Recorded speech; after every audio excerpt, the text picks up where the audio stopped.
Hello साथियों, welcome to Indian classes. आज हम दिल्ली पुलिस कांस्टेबल का 3 दिसंबर का इवनिंग वाली शिफ्ट का पेपर सॉल्यूशन करेंगे। अब तक आपको हमने 14 सेट्स प्रोवाइड करवा दिए हैं। टोटल 38 सेट हैं। ये 15 नंबर वाला सेट है जो कि 3 दिसंबर को इवनिंग शिफ्ट में हुआ था। जैसा कि आपको बताया कि दिल्ली पुलिस कांस्टेबल का एग्जाम एसएससी करवा रही है और 2020 में भी एसएससी ने करवाया था।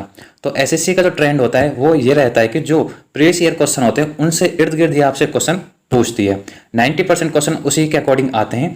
तो हम आपके लिए जो प्रीवियस ईयर के पेपर हैं वो तो सॉल्यूशन करवाते हैं, साथ में क्वेश्चन के इर्द गिर्द जो भी क्वेश्चन बन सकते हैं उनका डिटेल सॉल्यूशन आपको करवाते हैं। एक क्वेश्चन से 4 से 5 क्वेश्चन बन सकते हैं, तो हर क्वेश्चन का सॉल्यूशन हम डिटेल में आपको बताते हैं, जिससे कि आप न सिर्फ प्रीवियस ईयर पेपर अच्छे से सॉल्यूशन होता है, जबकि उससे इर्द गिर्द जितने भी क्वेश्चन बन सकते हैं वो भी आपके क्लियर होते हैं।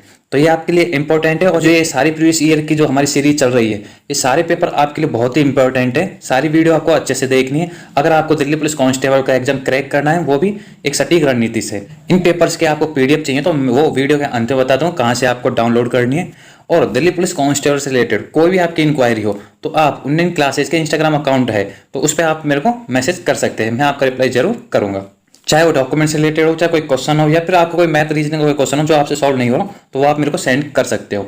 चलिए क्लास स्टार्ट करते हैं। क्वेश्चन नंबर फर्स्ट, राष्ट्रीय मंडल खेल 2018 में स्वर्ण पदक प्राप्त करने वाला पहला भारतीय भाला फेंक खिलाड़ी निम्नलिखित में से कौन था?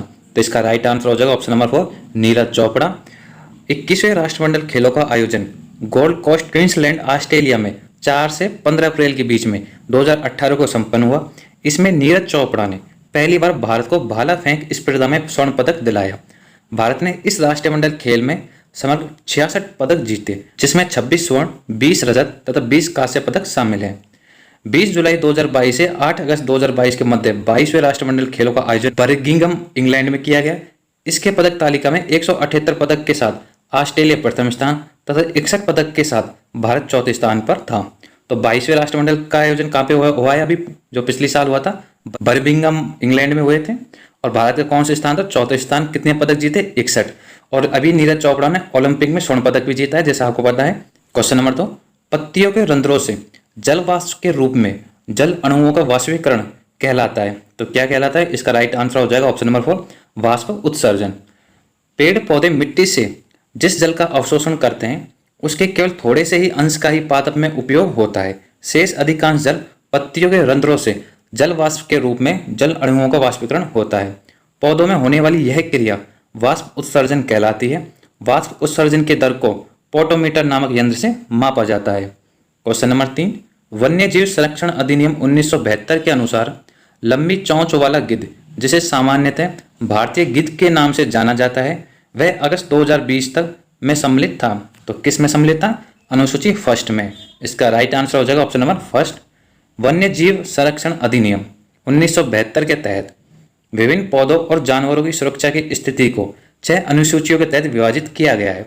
इसके अनुसूची 1 में उन लुप्तप्राय प्रजातियों को शामिल किया गया है जिन्हें सर्वाधिक सुरक्षा की आवश्यकता है। इसके तहत शामिल प्रजातियों को अवैध शिकार, हत्या, व्यापार आदि से सुरक्षा प्रदान की जाती है। भारत में गिद्धों की 3 प्रजातियां वन्य जीव संरक्षण अधिनियम 1972 की अनुसूची फर्स्ट में संरक्षित है। अन्य प्रजातियां जैसे बुलबुल, गीज, हेज, हॉग, बाज, बस्टर्ड, बटेर इत्यादि अनुसूची 4 में संरक्षित है। चलिए 6 अनुसूची को आपको बता देते हैं कि किस अनुसूची में कौन से जानवर आते हैं। सबसे पहले फर्स्ट अनुसूची, इसमें उन लुप्तप्राय प्रजातियों को शामिल किया गया है जिन्हें सर्वाधिक सुरक्षा की आवश्यकता है। इसके तहत शामिल प्रजातियों को अवैध शिकार, हत्या, व्यापार आदि से सुरक्षा प्रदान की जाती है।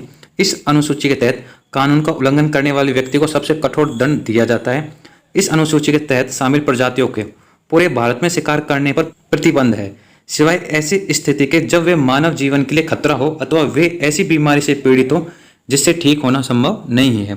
फर्स्ट अनुसूची में कौन कौन आता है? ब्लैक बक आता है, बंगाल टाइगर आता है, धूमिल तेंदुआ आता है, हिम तेंदुआ आता है, दलहल हिरण आता है, हिमालय भालू आता है, एशियाई चीता आता है, कश्मीरी हिरण आता है, लॉइन डेल्ट मैकाक आता है, कस्तूरी मृग आता है, गैंडा आता है, ब्रो एंटलर डियर आता है, चिंकर आता है, कैप लंगूर आता है, गोल्डन लंगूर आता है और हुलोक गिब्बन आता है। तो इनके शिकार करना वर्जित है। तो ये आपको सारे थोड़ा थोड़ा सा देख लेना है एक बार एक नज़र से, क्योंकि इनमें से ऐसे पूछा जा सकता है कि इनमें से फर्स्ट अनुसूची में कौन सा जानवर शामिल है या कौन सा इन चारों में से कौन सा नहीं है। तो इस टाइप के क्वेश्चन इनमें से पूछा जाता है।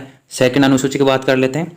इस सूची के अंतर्गत आने वाले जानवरों को भी उनके संरक्षण के लिए उच्च सुरक्षा प्रदान की जाती है, जिसमें उनके व्यापार पर प्रतिबंध आदि शामिल है। इस अनुसूची के तहत शामिल प्रजातियों का भी पूरे भारत में शिकार करने पर प्रतिबंध है, सिवाय ऐसी स्थिति के जब वे मानव विज्ञान के लिए खतरा हो अथवा वे ऐसी बीमारी से पीड़ित हो जिससे ठीक होना संभव नहीं है।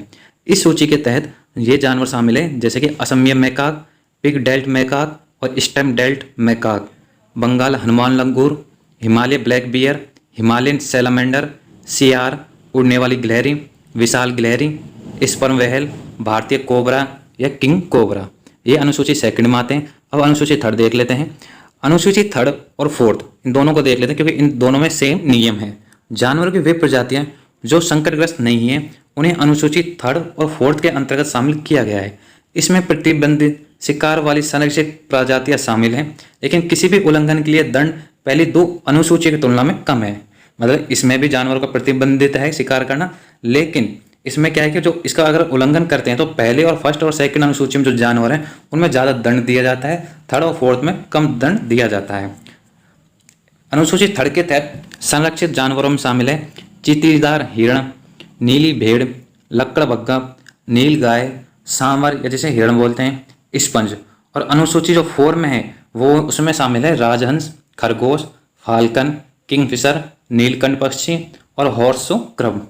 अब अनुसूची 5 की बात करते हैं। इस अनुसूची में ऐसे जानवर शामिल हैं जिन्हें कृमि जंगली जानवरों को, कृमि मतलब छोटे जंगली जानवर जो बीमारी फैलाते हैं और पौधों तथा भोजन को नष्ट करते हैं माना जाता है। इन जानवरों को शिकार किया जा सकता है। इसमें जंगली जानवरों की केवल 4 प्रजातियां शामिल है।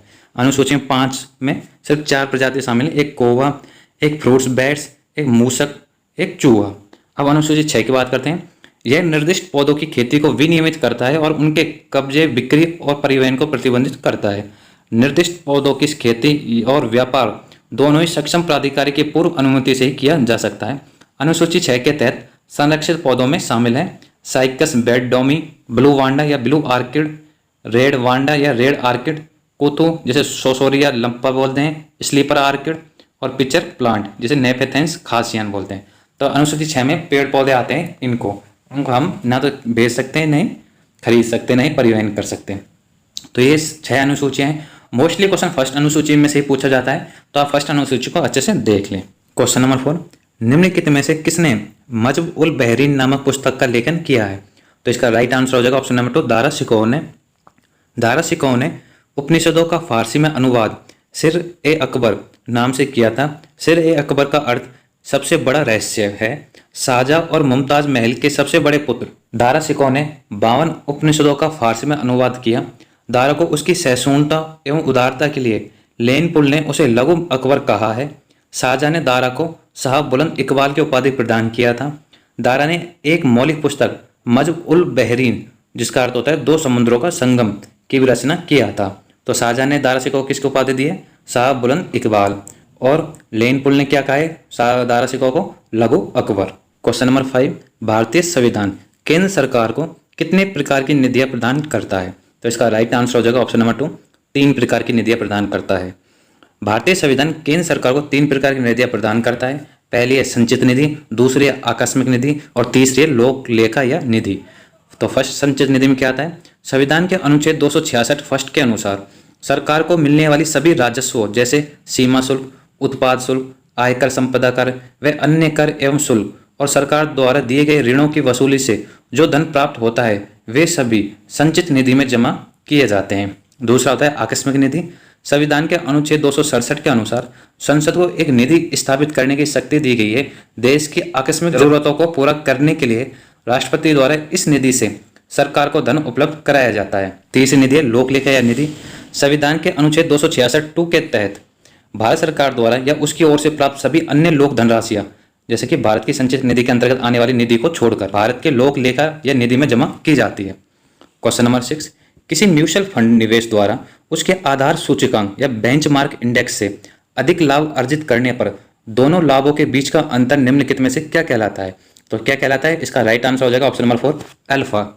किसी म्यूचुअल फंड निवेश द्वारा उसके आधार सूचकांक या बेंचमार्क इंडेक्स से अधिक लाभ अर्जित करने पर दोनों लाभों के बीच का अंतर अल्फा कहलाता है।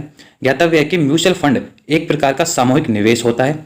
निवेशकों के समूह मिलकर अल्प अवधि के निवेश या अन्य प्रतिभूतियों में निवेश करते हैं। म्यूचुअल फंड में एक फंड प्रबंधक होता है जो इस पैसे को विभिन्न वित्तीय साधनों में निवेश करने के लिए अपने निवेश प्रबंधन कौशल का उपयोग करता है। क्वेश्चन नंबर 7, शुंग राजवंश की स्थापना निम्नलिखित में से किसके द्वारा की गई थी? तो इसका राइट आंसर हो जाएगा ऑप्शन नंबर 2, पुष्यमित्र द्वारा। शुंग वंश की स्थापना 185 ईसा पूर्व में मौर्य साम्राज्य के अंतिम राजा वृहद्रथ को मारकर पुष्यमित्र शुंग ने की थी। पुष्यमित्र शुंग ब्राह्मण था और उन्होंने अपने पुरोहित पतंजलि की सहायता से 2 बार अश्वमेध यज्ञ किया। वह 36 वर्षों तक शासन किया, जिसके बाद उनके उत्तराधिकारी अग्निमित्र हुए, जिन्होंने यवनों को पराजित किया था। Question number 8, the fire burns blue Karun Keshav और द्वारा लिखित भारत में महिला क्रिकेट का विस्तृत बहुअपेक्षित इतिहास है। तो इसका राइट आंसर हो जाएगा option number Siddhant Patnaik. The fire burns blue a history of women cricket in India को वेस्टलैंड प्रकाशन द्वारा 30 नवंबर 2018 को प्रकाशित किया गया था। इस पुस्तक के लेखक खेल पत्रकार करुण केशव और सिद्धांत पटनायक हैं। इसमें 70 के दशक में इस खेल से पहचान बनाने वाली डायना अडलूजी और शांता रंगास्वामी से लेकर वर्तमान दौर के स्टार खिलाड़ियों में मिताली राज और झूलन गोस्वामी इत्यादि का उल्लेख किया गया है। यह पहली किताब है जिसमें महिला क्रिकेट के विषय में व्यापक रूप से उल्लेख किया गया है। क्वेश्चन नंबर 9, गुर्दे में उत्पन्न मूत्र से होकर मूत्राशय में पहुंचता है, जहां इसे संचित किया जाता है। तो इसका राइट आंसर हो जाएगा ऑप्शन नंबर फर्स्ट, मूत्र वाहिनी से होकर मूत्राशय में पहुंचता है। मूत्र प्रणाली, जिसे मूत्रपथ के रूप में भी जाना जाता है, इसमें गुर्दा, मूत्रवाहिनी, मूत्राशय और मूत्र मार्ग होते हैं। अपशिष्ट या मूत्र के रूप में मूत्रवाहिनी के माध्यम से गुर्दे से बाहर निकलते हैं। मूत्रवाहिनी चिकनी मांसपेशियों के तंतुओं से बनी नलिका है जो मूत्र को मूत्राशय की ओर ले जाती है, जहां इसे संग्रहित किया जाता है और बाद में मूत्र द्वारा शरीर से बाहर निकाल दिया जाता है।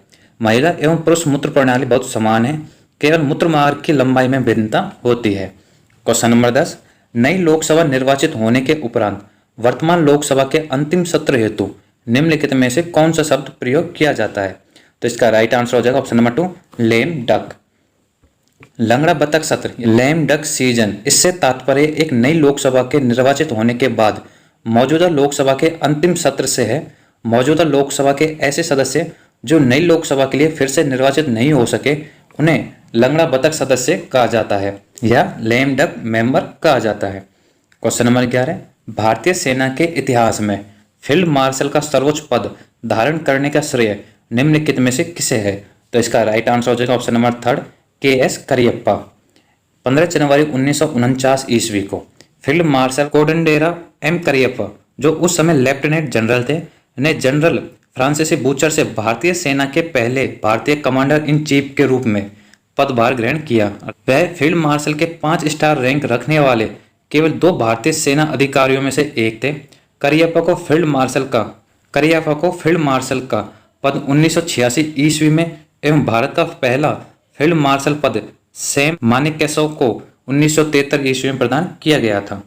क्वेश्चन नंबर 12, भारतीय रेलवे सुरक्षा बल ने सितंबर 2020 में अवैध सॉफ्टवेयर का संचालन प्रतिबंध कर दिया, जिसे संपुष्ट रेलवे आरक्षण या कन्फर्म रेलवे रिजर्वेशन में हेरफेर करने के लिए उपयोग किया जाता था। तो इसका राइट आंसर हो जाएगा ऑप्शन नंबर 3, रियल मैंगो का संचालन प्रतिबंध कर दिया है, क्योंकि वो कन्फर्म रेलवे रिजर्वेशन में हेरफेर करने के लिए उपयोग में किया जाता था।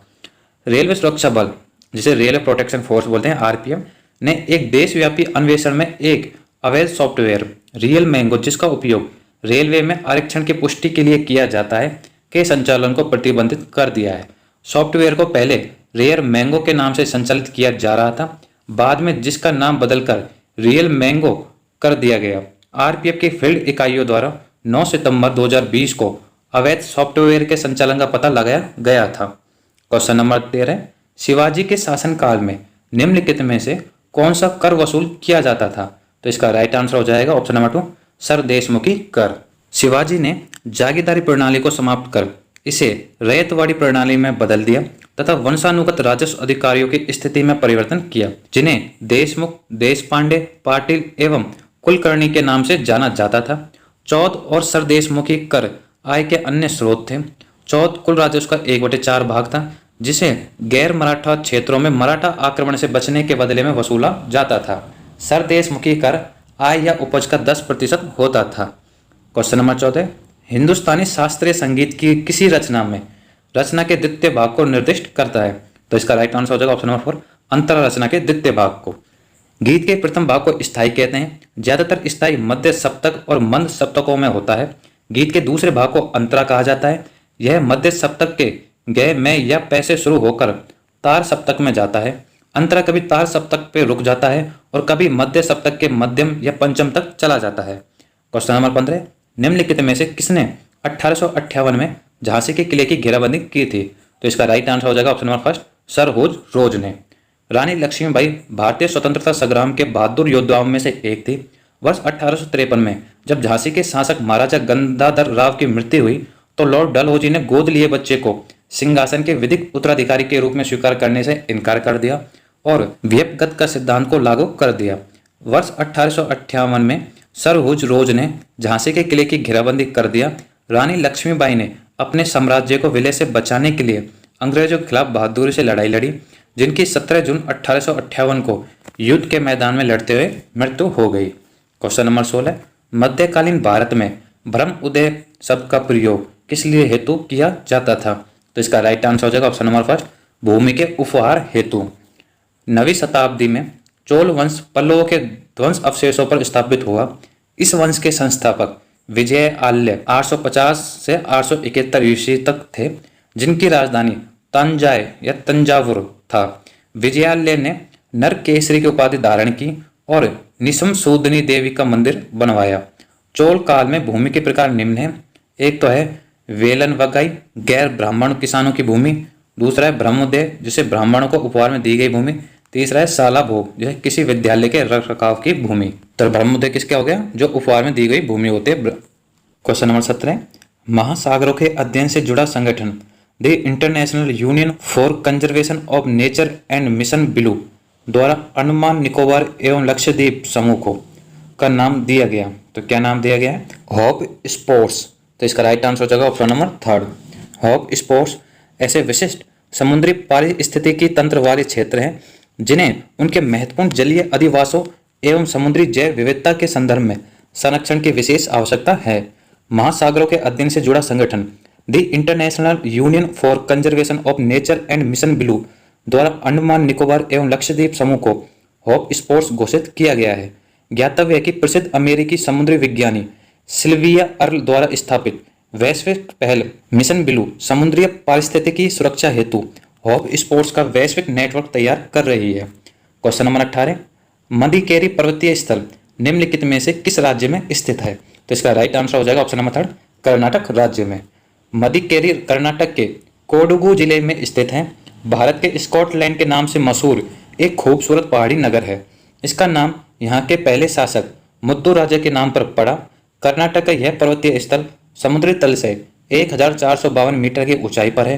कर्नाटक में लगभग 24 वन्य जीव अभ्यारण्य एवं 5 राष्ट्रीय उद्यान हैं। तो ये किस नाम से मशहूर है? भारत के स्कॉटलैंड के नाम से। तो कर्नाटक राज्य में कितने नेशनल पार्क हैं? 5 हैं और वन्य जीव अभ्यारण्य 24 हैं। क्वेश्चन नंबर 19, फरवरी 2020 की स्थिति के अनुसार अंतर्राष्ट्रीय हॉकी फेडरेशन की रैंक में भारतीय महिला हॉकी टीम का स्थान कौन सा है? तो इसका राइट आंसर हो जाएगा ऑप्शन नंबर 3, 9वां स्थान। फरवरी 2020 की स्थिति के अनुसार अंतर्राष्ट्रीय हॉकी फेडरेशन की रैंक में भारतीय महिला हॉकी टीम का स्थान 9वां था। उल्लेखनीय है कि अंतर्राष्ट्रीय हॉकी महासंघ द्वारा जारी विश्व रैंकिंग 2022 में भारतीय पुरुष हॉकी टीम का 4था स्थान जबकि भारतीय महिला हॉकी टीम का 6ठा स्थान प्राप्त हुआ था। ज्ञातव्य है कि अंतर्राष्ट्रीय हॉकी महासंघ की स्थापना 7 जनवरी 1924 को पेरिस में पॉल ल्यूट द्वारा की गई थी। इसका मुख्यालय लुसाने स्विट्जरलैंड में है। क्वेश्चन नंबर 20, हिंदू विधवा पुनर्विवाह अधिनियम निम्नलिखित में से किस वर्ष में पारित किया गया था? तो इसका राइट आंसर हो जाएगा ऑप्शन नंबर 2, 1856 ईस्वी में। हिंदू विधवा पुनर्विवाह अधिनियम को 16 जुलाई 1856 में हिंदू विधवाओं के पुनर्विवाह को वैध कर दिया। यह अधिनियम 26 जुलाई 1856 को अधिनियमित किया गया था। इस विधवा पुनर्विवाह अधिनियम 1856 के तहत कार्यान्वयन के समय लॉर्ड कैनिंग भारत के गवर्नर जनरल थे। इस अधिनियम का मसौदा लॉर्ड डलहौजी के कार्यकाल में तैयार किया गया, जिसमें ईश्वरचंद्र विद्यासागर ने अधिनियम की स्थापना में प्रमुख भूमिका निभाई थी। क्वेश्चन नंबर 21, मंडूक शब्दम निम्नलिखित में से किस नृत्य शैली का एक मूल तत्व है? तो इसका राइट आंसर हो जाएगा option number first Kuchipudi. Kuchipudi Andhra Pradesh का प्रसिद्ध नृत्य है। इसका आधार भरत मुनि का नाट्य शास्त्र है। इसकी वेशभूषा सामान्यतः भरतनाट्यम नृत्य शैली की जैसी होती है। इसमें पद संचालन, हस्त मुद्राओं, ग्रीवा संचालन आदि पर विशेष बल दिया जाता है। इसमें मृदंग, मजीरा, तंबूरा, वीणा, बांसुरी आदि वाद्य प्रयुक्त किए जाते हैं। मंडूक शब्दम, तरंगम, जलचित्र नृत्य आदि कुचिपुड़ी शैली के नृत्य तत्व हैं। इस नृत्य के अंग निम्न हैं: वाचिका, आहार्य, अंगिका, सत्विका। क्वेश्चन नंबर 22, भारत के प्रसिद्ध स्मारकों के संदर्भ में निम्नलिखित में से कौन सा युग्म सही है? तो लिंगराज मंदिर गुजरात, ये गलत है। उनाकोटी गुफा मंदिर मेघालय, ये भी गलत है। श्री हरमंदिर साहिबा पंजाब, ये राइट आंसर है। श्री हरमंदिर साहिबा पंजाब में स्थित है। बाकी मंदिर कहाँ कहाँ स्थित है वो देख लेते हैं। लिंगराज मंदिर है उड़ीसा में, और उनाकोटी गुफा मंदिर है त्रिपुरा में। श्री हरमंदिर साहिबा पंजाब में है और गोल गुम्बद कर्नाटक में है। क्वेश्चन नंबर 23, निम्नलिखित में से कौन सा यूनेस्को की अमूर्त सांस्कृतिक विरासत नहीं है? तो कौन सी नहीं है? रानी की वाव, जबकि नवरोज, रमन्ना और योग ये यूनेस्को की अमूर्त सांस्कृतिक विरासत में शामिल है। और कौन कौन सी शामिल है वो देख लेते हैं। अमूर्त सांस्कृतिक विरासत की सुरक्षा के अभिसमय को संयुक्त राष्ट्र शैक्षिक, वैज्ञानिक और सांस्कृतिक संगठन द्वारा वर्ष 2003 में अपनाया गया था। इस कन्वेंशन के अंतर सरकारी समिति में 24 सदस्य होते हैं। यूनेस्को द्वारा भारत के मान्यता प्राप्त 14 अमूर्त सांस्कृतिक विरासत निम्नलिखित हैं। तो 14 अमूर्त सांस्कृतिक विरासत है वो कौन कौन से भारत में? वो है वैदिक जप परंपरा, रामलीला, कुडियाट्टम या संस्कृत थिएटर है जो कि रम्माण, गढ़वाल हिमालय के धार्मिक उत्सव है जो रम्माण, और कालबेलिया जो कि एक स्थान का फेमस है, छऊ, लद्दाख का बौद्ध जप, संस्कीर्तन अनुष्ठान गायन, ढोल एवं मणिपुरी का नृत्य, जड़ियाला गुरु के ठठेरे, योग, नवरोज, 13 पे कुंभ मेला और 14 पे दुर्गा पूजा। तो ये है टोटल 14 हैं जो कि अपने सांस्कृतिक विरासत में शामिल है, यूनेस्को की अमूर्त सांस्कृतिक विरासत में। क्वेश्चन नंबर 24, अंगूर में प्रमुख रूप से निम्नलिखित में से कौन सा अम्ल पाया जाता है? तो अंगूर में पाया जाता है टार्टरिक अम्ल। इसका राइट आंसर हो जाएगा ऑप्शन नंबर 3। अंगूर में टार्टरिक अम्ल पाया जाता है। टार्टरिक अम्ल एक कार्बनिक अम्ल है जो सफेद क्रिस्टलीय होता है। यह प्राकृतिक रूप से अनेक फलों जैसे अंगूर, केला, इमली आदि में पाया जाता है। यह अम्ल खाद्य पदार्थों में प्रतिऑक्सीकारक के रूप में तथा अपनी विशिष्ट खट्टा स्वाद देने के लिए मिलाया जाता है। टार्टरिक अम्ल अल्फा हाइड्रोक्सी कार्बोक्सिलिक अम्ल है। क्वेश्चन नंबर 25, नीलगिरी की टोडा जनजाति का एक सबसे महत्वपूर्ण त्योहार निम्नलिखित में से कौन सा है? तो इसका राइट आंसर हो जाएगा ऑप्शन नंबर 2 मोदवेटा। टोडा जनजाति दक्षिण भारत की नीलगिरी पहाड़ियों की एक चरवाह जनजाति है। टोडा भाषा का शब्द द्रविडियन भाषा परिवार से है, किंतु यह द्रविड़ भाषा परिवार में सबसे असामान्य एवं अलग है। ये लोग 3 से 7 सदस्यों के समूह में छोटे घरों वाली बस्तियों में रहते हैं। टोडा जनजाति का सबसे महत्वपूर्ण त्योहार मोदवेटा है। इनकी आजीविका डेयरी उत्पाद, बेंत एवं बांस आदि के पारंपरिक व्यापार पर निर्भर है। क्वेश्चन नंबर 26, काली मिट्टी क्या उगाने के लिए आदर्श मानी जाती है? तो कौन सी फसल उगाने के लिए आदर्श मानी जाती है काली मिट्टी? कैसे काली मिट्टी, कैसे कपास? इसका राइट आंसर हो जाएगा ऑप्शन नंबर 4। कपास का उत्पादन विभिन्न प्रकार की मिट्टियों में किया जा सकता है, लेकिन दक्षिण भारत की काली मिट्टी कपास के लिए सर्वाधिक उपयुक्त है। इस मिट्टी को रेगुर मिट्टी के नाम से भी जाना जाता है। भारत में सबसे ज्यादा कपास उत्पादन गुजरात में होता है। ज्ञात हो कि भारत एकमात्र देश है जो हाइब्रिड के रूप में कपास का उत्पादन करता है। क्वेश्चन नंबर 27, भारतीय नागरिकों के लिए खाते का एक प्रकार है जिसके माध्यम से वे शेयर बाजार में सूचीबद्ध शेयरों का क्रय विक्रय कर सकते हैं। तो इसका राइट आंसर हो जाएगा ऑप्शन नंबर 2 डीमैट खाता। डीमैट खाता एक बैंक खाते की तरह होता है जिसमें शेयर सर्टिफिकेट और अन्य सिक्योरिटीज को इलेक्ट्रॉनिक फॉर्म में रखा जाता है। डीमैट खाता का मतलब डीमेटेरियलाइजेशन अकाउंट होता है। इसमें share, bonds, government securities, mutual fund, insurance और ETF जैसे इन्वेस्टमेंट को रखने की प्रक्रिया आसान हो जाती है। वोस्ट्रो खाता एक बैंक द्वारा नियोजित खाता है जो ग्राहकों को दूसरे बैंक की ओर से धन जमा कराने की सुविधा प्रदान करता है। कासाकार चालू खाता और बचत खाता से है। तो ये हमारे 3 प्रकार के होते हैं, एक कासा खाता, एक डीमैट खाता, एक वोस्ट्रो खाता। क्वेश्चन नंबर 28, भारत के प्रसिद्ध स्टेडियमों के संदर्भ में निम्नलिखित में से कौन सा युग्म सही नहीं है? तो वो है इसका right answer option number first Brabourne Himachal Pradesh में नहीं है। बाकी ईडन गार्डन्स पश्चिम बंगाल में, कोलकाता में, बाराबती उड़ीसा में है और मोटेरा गुजरात में है, अहमदाबाद में। तो जो ब्रेबॉर्न है वो हिमाचल प्रदेश में ना होकर महाराष्ट्र में है, मुंबई में। ईडन गार्डन कोलकाता पश्चिम बंगाल में, बाराबती जो उड़ीसा के कटक में है और मोटेरा अहमदाबाद गुजरात में है। और अरुण जेटली स्टेडियम नई दिल्ली में है। क्वेश्चन नंबर 29, निम्नलिखित में से कौन एक पैरा एथलीट है? तो इसका राइट आंसर हो जाएगा ऑप्शन नंबर 2, दीपा मलिक। दीपा मलिक हरियाणा के भैंसवाल सोनीपत जिले से संबंधित एक दिव्यांग खिलाड़ी हैं जिन्होंने रियो पैरा ओलंपिक 2016 में 4.61 मीटर तक गोला फेंककर शॉट पुट में रजत पदक जीता था। पैरा ओलंपिक खेलों में मेडल जीतने वाली दीपा मलिक पहली भारतीय महिला हैं। पैरा ओलंपिक खेलों में उनकी उल्लेखनीय उपलब्धियों के कारण उन्हें भारत सरकार ने 2012 में अर्जुन पुरस्कार और 2019 में राजीव गांधी खेल रत्न प्रदान किया है। 2020 में उन्हें भारत की पैरा ओलंपिक समिति का अध्यक्ष चुना गया है। क्वेश्चन नंबर 30, अगस्त 2020 तक की स्थिति के अनुसार दिल्ली एनसीटी हेतु लोकसभा की कितनी सीटें आवंटित की गई हैं? तो इसका राइट आंसर हो जाएगा ऑप्शन नंबर 3, 7। संविधान का अनुच्छेद 81 लोकसभा की संरचना को परिभाषित करता है। इसमें कहा गया है कि सदन में 550 से अधिक निर्वाचित सदस्य नहीं होंगे, जिसमें से राज्यों के प्रादेशिक निर्वाचन क्षेत्रों से 530 से अधिक तथा संघ शासित प्रदेशों का प्रतिनिधित्व करने के लिए 20 से अधिक सदस्य नहीं होंगे, अर्थात टोटल 550 से अधिक निर्वाचित सदस्य नहीं होंगे। तो उत्तर प्रदेश से लोकसभा सीट सर्वाधिक है, वो है 80, और महाराष्ट्र के उसके बाद आती है 48, पश्चिम बंगाल की 42 हैं उसमें लोकसभा सीटें, बिहार में 40 हैं, उत्तराखंड में 5 हैं और दिल्ली में 7 हैं। और राजस्थान में अपने कितने हैं? राजस्थान में 10 हैं। क्वेश्चन नंबर 31, मुस्लिम लीग ने 1946 को सीधी कार्यवाही के रूप में घोषित किया था, तो किस तारीख को किया गया था? ऑप्शन नंबर 3, 16 अगस्त को। मुस्लिम लीग ने 16 अगस्त 1946 को अंग्रेजों के भारतीय उपमहाद्वीप से चले जाने के बाद एक अलग मुस्लिम देश की अपनी मांग को बल देने के लिए प्रत्यक्ष कार्रवाई दिवस डायरेक्ट एक्शन डे के रूप में घोषित किया, इसको 16 अगस्त को। उनका मुख्य उद्देश्य मुस्लिम बहुमत के साथ एक अलग देश प्राप्त करना था। इसमें मोहम्मद अली जिन्ना ने घोषणा किया कि या तो हमारा भारत या विभाजित भारत या नष्ट भारत होगा। क्वेश्चन नंबर 32, उत्तरी गोलार्ध में ग्रीष्मकालीन संक्रांति किसके महीने में होती है? तो किस महीने में होती है? वो होती है जून के महीने में। इसका राइट आंसर हो जाएगा ऑप्शन नंबर 1। ग्रीष्मकालीन संक्रांति हर साल उत्तरी गोलार्ध में 21 जून और दक्षिणी गोलार्ध में 21 दिसंबर को होती है।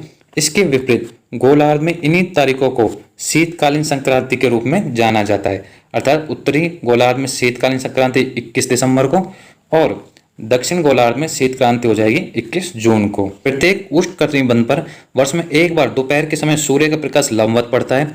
जब यह कर्क रेखा के उष्ण कटिबंध पर होता है तो उत्तरी गोलार्ध में इसे ग्रीष्मकालीन संक्रांति के नाम से जाना जाता है। क्वेश्चन नंबर 33, निम्नलिखित में से किस पुस्तक का लेखन E.M. फोस्टर ने किया? तो इसका राइट आंसर हो जाएगा option number 1, a passage to India. A passage to India 1924 में अंग्रेजी लेखक E.M. फोस्टर द्वारा 1920 के दशक में ब्रिटिश राज और भारतीय स्वतंत्रता आंदोलन की पृष्ठभूमि का एक उपन्यास है। इसे मॉडर्न लाइब्रेरी द्वारा 20वीं शताब्दी के अंग्रेजी साहित्य के 100 महान कार्यों में से एक के रूप में चुना गया था और इस उपन्यास को 1924 में फिक्शन के लिए जेस टेट ब्लैक मेमोरियल पुरस्कार भी प्रदान किया गया था। लेखन और कुछ रचनाएं जिनका प्रकाशन हमको दिया है। खुशवंत सिंह की रचना है ट्रेन टू पाकिस्तान, जिसका प्रकाशन 1956 में हुआ था। अमिताभ घोष का है द हंग्री टाइड, इसका प्रकाशन 2004 में हुआ था। एक है उर्वशी भुटियालिया जिनकी रचना है दी अदर साइड ऑफ साइलेंस, इसका प्रकाशन 1998 में हुआ था। तो इनमें से एक पुस्तक जरूर पूछी जाती है कि कौन सी रचना किसकी है, तो ये आपको थोड़ा सा याद रखना है। Passage to India, the other side of silence, the hungry tide, train to Pakistan, इनके सारे लेखक आपको बता दिए हैं कि पैसेज टू इंडिया के लेखक E.M. फोस्टर हो गए और ट्रेन टू पाकिस्तान के खुशवंत सिंह हो गए, द हंग्री टाइड के अमिताभ घोष हो गए और दी अदर साइड ऑफ साइलेंस का हो गया उर्वशी भुटियालिया। क्वेश्चन नंबर 34, चांदी का रासायनिक प्रतीक निम्नलिखित में से कौन सा है? तो चांदी का रासायनिक प्रतीक होता है Ag, इसका राइट आंसर हो जाएगा ऑप्शन नंबर 1। चांदी आवर्त सारणी का एक तत्व है तथा ऊष्मा व विद्युत का सबसे अच्छा सुचालक होता है। चांदी का रासायनिक प्रतीक Ag एवं परमाणु क्रमांक 47 है। चांदी का इलेक्ट्रॉनिक विन्यास 1s2, 2s2, 2p6, 3s2, 3p6, 4s2, 3d10, 4p6, 4d10 और 5s1। चांदी सामान्यतः जस्ता, तांबा, सीसा अथवा सोने के साथ पाई जाती है। क्वेश्चन नंबर 35, 14 दिसंबर 2019 को कानपुर में राष्ट्रीय गंगा परिषद की प्रथम बैठक के दौरान प्रधानमंत्री श्री नरेंद्र मोदी ने गंगा नदी के तटों पर आर्थिक गतिविधियों को बढ़ावा देने के लिए की संकल्पना प्रस्तुत की है। तो इसका राइट आंसर हो जाएगा ऑप्शन नंबर 1, अर्थ गंगा की संकल्पना प्रस्तुत की है। 14 दिसंबर 2019 में संपन्न हुई राष्ट्रीय गंगा परिषद की प्रथम बैठक में प्रधानमंत्री श्री नरेंद्र मोदी ने गंगा नदी से संबंधित आर्थिक गतिविधियों पर ध्यान केंद्रित करने के साथ ही नमामि गंगे परियोजना को अर्थ गंगा जैसे एक सतत विकास मॉडल में परिवर्तित करने का आग्रह किया था। अर्थ गंगा प्रक्रिया में किसानों को टिकाऊ कृषि पद्धतियों को अपनाने के लिए प्रोत्साहित किया जाएगा, जिसमें शून्य बजट प्राकृतिक खेती, फलदार वृक्ष लगाना और गंगा के किनारे पर पौध नर्सरी का निर्माण करना शामिल है। क्वेश्चन नंबर 36, भारतीय खाद्य निगम FCI की स्थापना निम्नलिखित में से किस वर्ष में की गई थी? उसी वर्ष में देश को खाद्यान्न विशेष रूप से गेहूं की भारी कमी का सामना करना पड़ा था। तो इसका राइट आंसर हो जाएगा ऑप्शन नंबर 3 1965। भारतीय खाद्य निगम उपभोक्ता मामले, खाद्य एवं सार्वजनिक वितरण मंत्रालय के खाद्य एवं सार्वजनिक वितरण विभाग के अंतर्गत शामिल सार्वजनिक क्षेत्र का उपक्रम है। FCI food corporation of India, इसकी फुल फॉर्म होती है, एक सांविधिक निकाय है जिसे भारतीय खाद्य निगम अधिनियम 1964 के तहत वर्ष 1965 में स्थापित किया गया। इसका उद्देश्य किसानों के हितों को सुरक्षित रखने के लिए प्रभावी मूल्य समर्थन व सार्वजनिक वितरण प्रणाली के तहत देश में खाद्यान्नों को वितरण करना है। क्वेश्चन नंबर 37, डैश और उनके आसपास की जलमग्न भूमियां ऐसे जल निकाय होते हैं जो प्राय नदियों के समुद्र से मिलने के स्थानों पर पाए जाते हैं। तो इसका राइट आंसर हो जाएगा ऑप्शन नंबर 2 नदी के चौड़े मुहाने और उसके आसपास के जलमग्न भूमियां। नदी के चौड़े मुहाने जिसे एस्चुरी कहते हैं और उसके आसपास की जलमग्न भूमियां ऐसे जल निकाय होते हैं जो प्राय नदियों के समुद्र से मिलने के स्थान पर पाए जाते हैं। डेल्टा नदी के मुहाने पर बनने वाली नदी की निक्षेपण विशेषता है। ये वेटलैंड्स हैं जिसमें नदियां अपना जल एवं तलहट किसी अन्य जल निकाय जैसे कि महासागर झील या दूसरी नदी में प्रवाहित करती है, जैसे गंगा नदी का डेल्टा। क्वेश्चन नंबर 38, डैश के आर्थिक सर्वेक्षण में थालीनॉमिक्स भारत में भोजन की थाली का अर्थशास्त्र शब्द का प्रयोग किया गया है। तो कब किया गया है? 2019-20 के आर्थिक सर्वेक्षण में थालीनॉमिक्स शब्द का प्रयोग किया गया है। आर्थिक सर्वेक्षण 2019-20 में थालीनॉमिक्स की चर्चा की गई है, जिसके माध्यम से कुछ नवीन तथ्यों को प्रस्तुत करने का प्रयास किया गया है। थालीनॉमिक्स भारत में भोजन की थाली का अर्थशास्त्र है और यह भारत में एक व्यक्ति द्वारा एक थाली पर किए जाने वाले भुगतान को मापने का प्रयास है। ध्यातव्य है कि भारत का आर्थिक सर्वेक्षण वित्त मंत्रालय द्वारा जारी एक वार्षिक दस्तावेज है। इसे भारतीय अर्थशास्त्र से संबंधित आंकड़ों का आधिकारिक और अद्यतन स्रोत माना जाता है। क्वेश्चन नंबर 39, अढ़ाई दिन का झोंपड़ा किस शहर में स्थित एक सबसे पुरानी मस्जिद है? तो कहाँ स्थित है ये? अजमेर में। इसका राइट आंसर हो जाएगा ऑप्शन नंबर 3। अढ़ाई दिन का झोंपड़ा एक ऐतिहासिक इमारत है जो राजस्थान के शहर अजमेर में स्थित है। माना जाता है कि यह ऐतिहासिक इमारत चौहान सम्राट बिसल देव ने सन 1153 में बनवाया था। यह मूलतः संस्कृत विद्यालय था, जिसे बाद में विदेशी आक्रांता कुतुबुद्दीन ऐबक ने मस्जिद का रूप दे दिया। इस मस्जिद को बनवाने में सिर्फ अढ़ाई दिन ही लगे, इसलिए इसे अढ़ाई दिन का झोंपड़ा कहते हैं।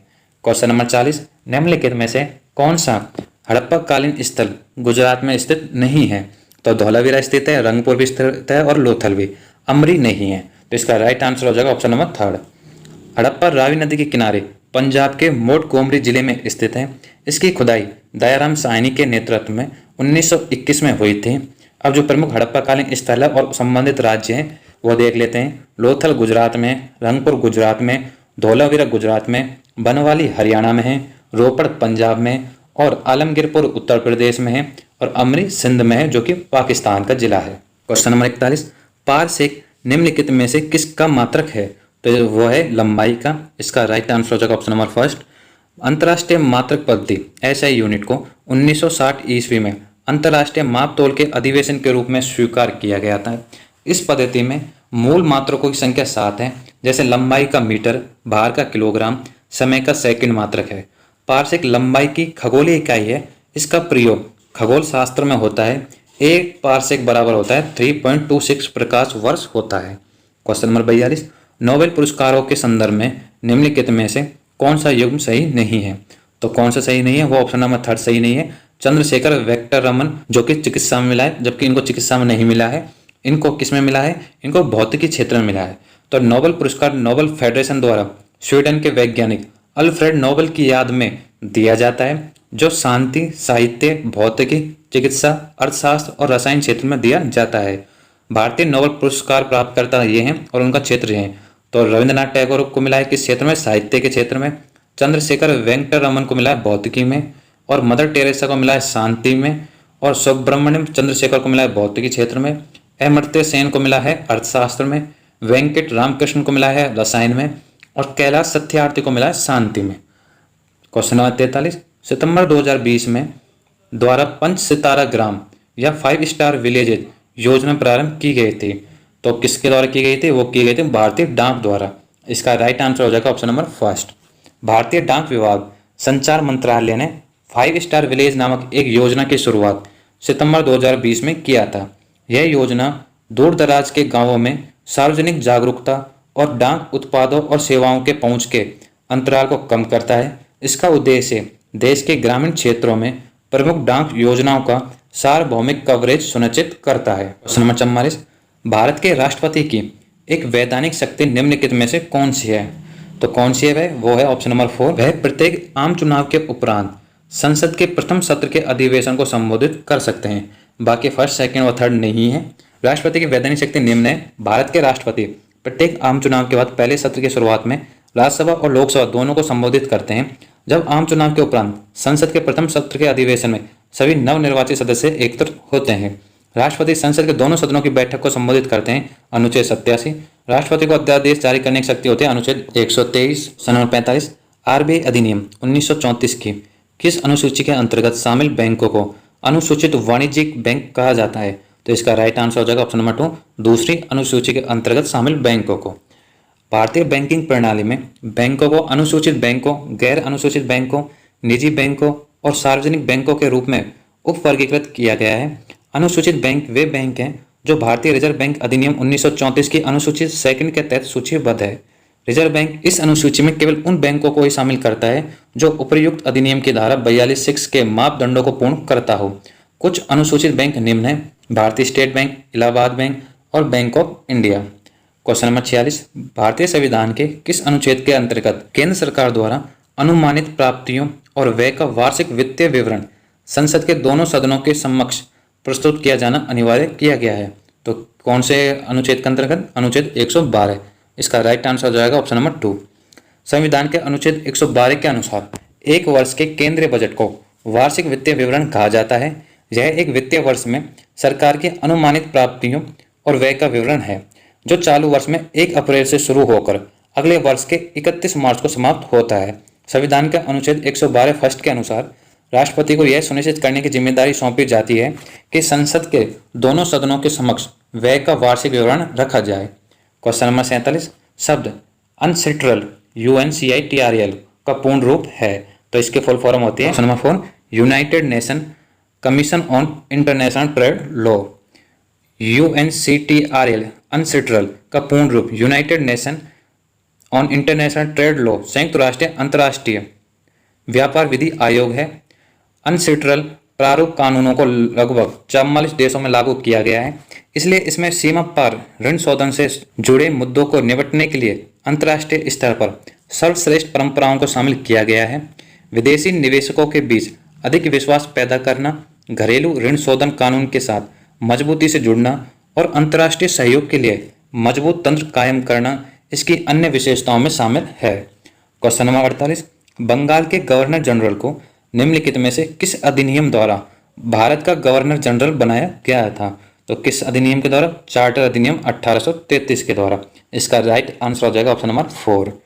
चार्टर अधिनियम 1833 ग्रेट ब्रिटेन में औद्योगिक क्रांति के कारण हुए महत्वपूर्ण परिवर्तनों की पृष्ठभूमि में आया था। इसके द्वारा बंगाल का गवर्नर जनरल अन्य विधायी शक्तियों के साथ भारत का गवर्नर जनरल बन गया। बॉम्बे और मद्रास प्रेसिडेंसी अपनी विधायी शक्तियों से वंचित हो गई। भारत के गवर्नर जनरल को नागरिक एवं सैन्य शक्तियां दी गई।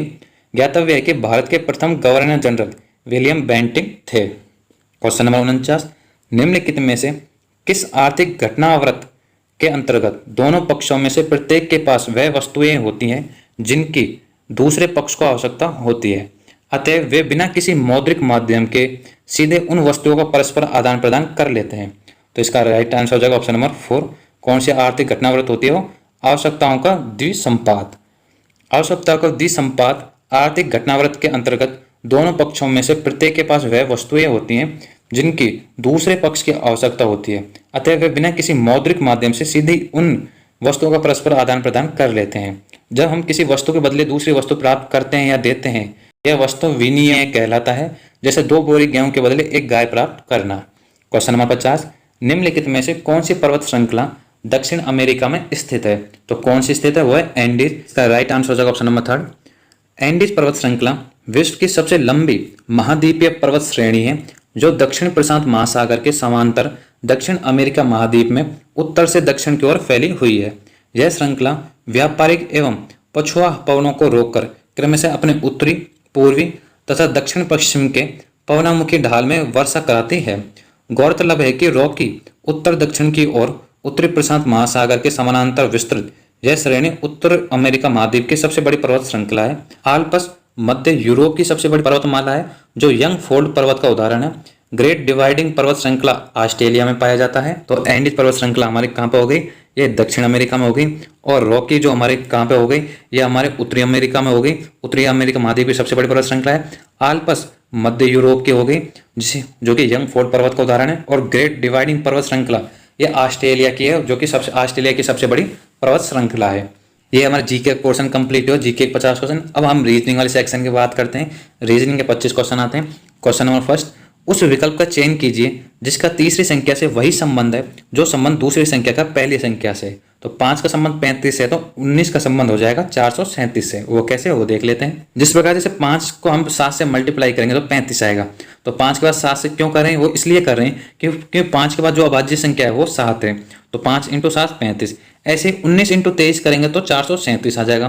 23 से क्यों कर रहे हैं? क्योंकि 19 के बाद जो अभाज्य संख्या आएगी वो 23 आएगी। वैसे आप इसको ऐसे रख के देखेंगे, जैसे 35 को 5 से संबंध क्या हो सकता है? 5 × 7 35। अब 19 को 437 को हम देखेंगे क्यों आया, जब 19 का संबंध 403 से किसी भी संख्या से मल्टीप्लाई करने पर नहीं आ रहा है। ऐसे 417 पे नहीं आ रहा, 407 भी नहीं आ रहा। जब 19 को हम 23 से या फिर हम जब 19 का भाग 437 में देंगे तो 23 आएगा। तो जो सिर्फ एकमात्र संख्या 23 जिसका मल्टीप्लाई करने पर इन चारों ऑप्शन में से संख्या आ रही है वो 23 है। अब हम देखेंगे 19 × 23 क्यों, कौन सा नियम फॉलो हो रहा है। तो 19 के बाद अभाज्य संख्या आती है 23 और 5 के बाद अभाज्य संख्या आती है 7। तो 5 × 7 35 और 19 × 23 = 437। नंबर 2, एक पासे की 3 विभिन्न स्थितियां दर्शाई गई हैं जिसके सभी पृष्ठों पर 1 से 6 तक संख्याओं में से एक संख्या अंकित है। वह संख्या चुने जो 6 वाले पृष्ठ के विपरीत पृष्ठ पर होगी। इसमें कुछ नहीं करना, इसमें हमको 3 पासे देखने हैं और उस पासे को सेलेक्ट करना है जिसमें सबसे ज़्यादा संख्या आपस में मिल रही है। तो हमको पासा फर्स्ट और सेकंड में नजर आ रहा है कि इसमें हमको 4, ये 4 और इधर भी 4 है और इधर 5 है, इधर 5 है। तो इसका मतलब हो गया कि जो संख्या बाकी बची है, फर्स्ट पासे में 1 बची और सेकंड पासे में 6 बचा, ये एक दूसरे के अपोजिट हो जाएंगे। और हम देखेंगे और बाकी के अपोजिट निकालने हो तो वो कैसे करते हैं, वो ऐसे करते हैं कि हम फिर देखेंगे कि फिर हम थर्ड और फर्स्ट पासे को देखेंगे, इनमें कौन सी संख्या मैच खा रही है। एक कॉमन है तो एक कॉमन के बाद हम एक साइड को चलेंगे, या तो इस साइड को चल लो या फिर इस साइड को। तो हम इस साइड को चलते हैं तो देखें 1 के बाद 2 आ रहा है थर्ड पासे में और इधर 1 के बाद 5 आ रहा है, तो 2 का अपोजिट हो जाएगा 5। फिर 2 के बाद थर्ड पासे में 3 आ रहा है और फर्स्ट पासे में 5 के बाद 4 आ रहा है, तो 3 का अपोजिट हो जाएगा 4। हमसे पूछा 6 के विपरीत, तो 6 के विपरीत कौन सा है? 1। तो इसका राइट आंसर हो जाएगा ऑप्शन नंबर 2। क्वेश्चन नंबर 3, निम्न अंकित 4 आकृतियों में से 3 एक निश्चित प्रकार से समान है और एक भिन्न है। उस भिन्न आकृति का चयन कीजिए। और इसमें हमको कुछ नहीं साफ साफ नजर आ रहा है चारों आकृतियों में, इसमें कि जो ये सर्किल है इसके अंदर जो चीज दी हुई है वो सब में सेम है। इसमें 3 रेखाखंड है, एक सर्किल है अंदर इस वाले सर्किल के अंदर, तो ये तो सब में सेम हो गया अंदर की चीज। अब हमको नजर आ रहा होगा कि जो हमको ये बाहर है, बाहर सर्किल के बाहर जो रेखाखंड है यहाँ पे 3 रेखाखंड है, इसमें 2 हैं, इसमें भी 2 हैं और इसमें भी 2 हैं। तो लेकिन ऑप्शन फर्स्ट में 3 रेखाखंड है तो ये इनसे असमान हो गया, तो इसका राइट आंसर हो जाएगा option number first. Question number 4, उस विकल्प का चयन कीजिए जिसका तीसरे शब्द से वही संबंध है जो संबंध दूसरे शब्द का पहले शब्द से है। तो नली हैंडगन में होती है, तो लेंस किस में होता है? कैमरे में होता है, तो इसका राइट आंसर हो जाएगा ऑप्शन नंबर 3। क्वेश्चन नंबर 5, यदि दर्पण को निम्न अंकित चित्र के अनुसार PQ पर रखा जाए तो दर्पण में निर्मित सही प्रतिबिंब का चयन कीजिए। तो दर्पण प्रतिबिंब का नियम होता है कि दाएं का बाएं, बाएं का दाया दिखता है। और जैसे हमको हमेशा ये क्वेश्चन जरूर पूछा जाता है दिल्ली पुलिस में, ऐसे ही हमको संख्या दी होती है, तो संख्या हमको उल्टे क्रम से दिखाई देती है। यहाँ पे W लास्ट में 6, 5, 4, 7 PW, तो संख्या स्टार्ट हो जाएंगी W से, उसके बाद आएगा P का उल्टा, फिर 7 का दाया का बाएं से, फिर 4 का दर्पण प्रतिबिंब, फिर 5, फिर 6। तो अब इसमें हम पहले तो यही चेक कर लेते हैं जल्दी से, जिससे जल्दी क्वेश्चन सॉल्व होता है।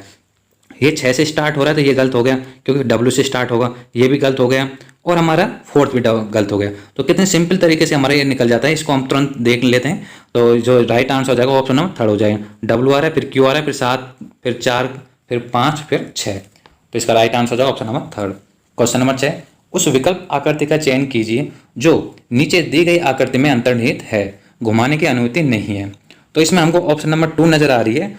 इस आकृति के अंदर वो कहाँ पे नजर आ रही है, वो हमको यहाँ पे नजर आ रही है, ये वाली, और यहाँ पे ये ऐसे होने के बाद और ऐसे। आप थोड़ा इसको जूम करके देख सकते हो कि ये आकृति हमको ऐसे की ऐसे नजर आ रही है। ये आकृति ऐसे हो गई और ये यूं जाके ऐसे हो गई, और हमको ये और ये यूं दी हुई है। तो इसका राइट आंसर हो जाएगा वो कौन सा हो जाएगा, आकृति 2। क्वेश्चन नंबर 7, उस विकल्प का चयन कीजिए जिसमें दी गई आकृति अंतर्निहित है, घुमाने की अनुमति नहीं है।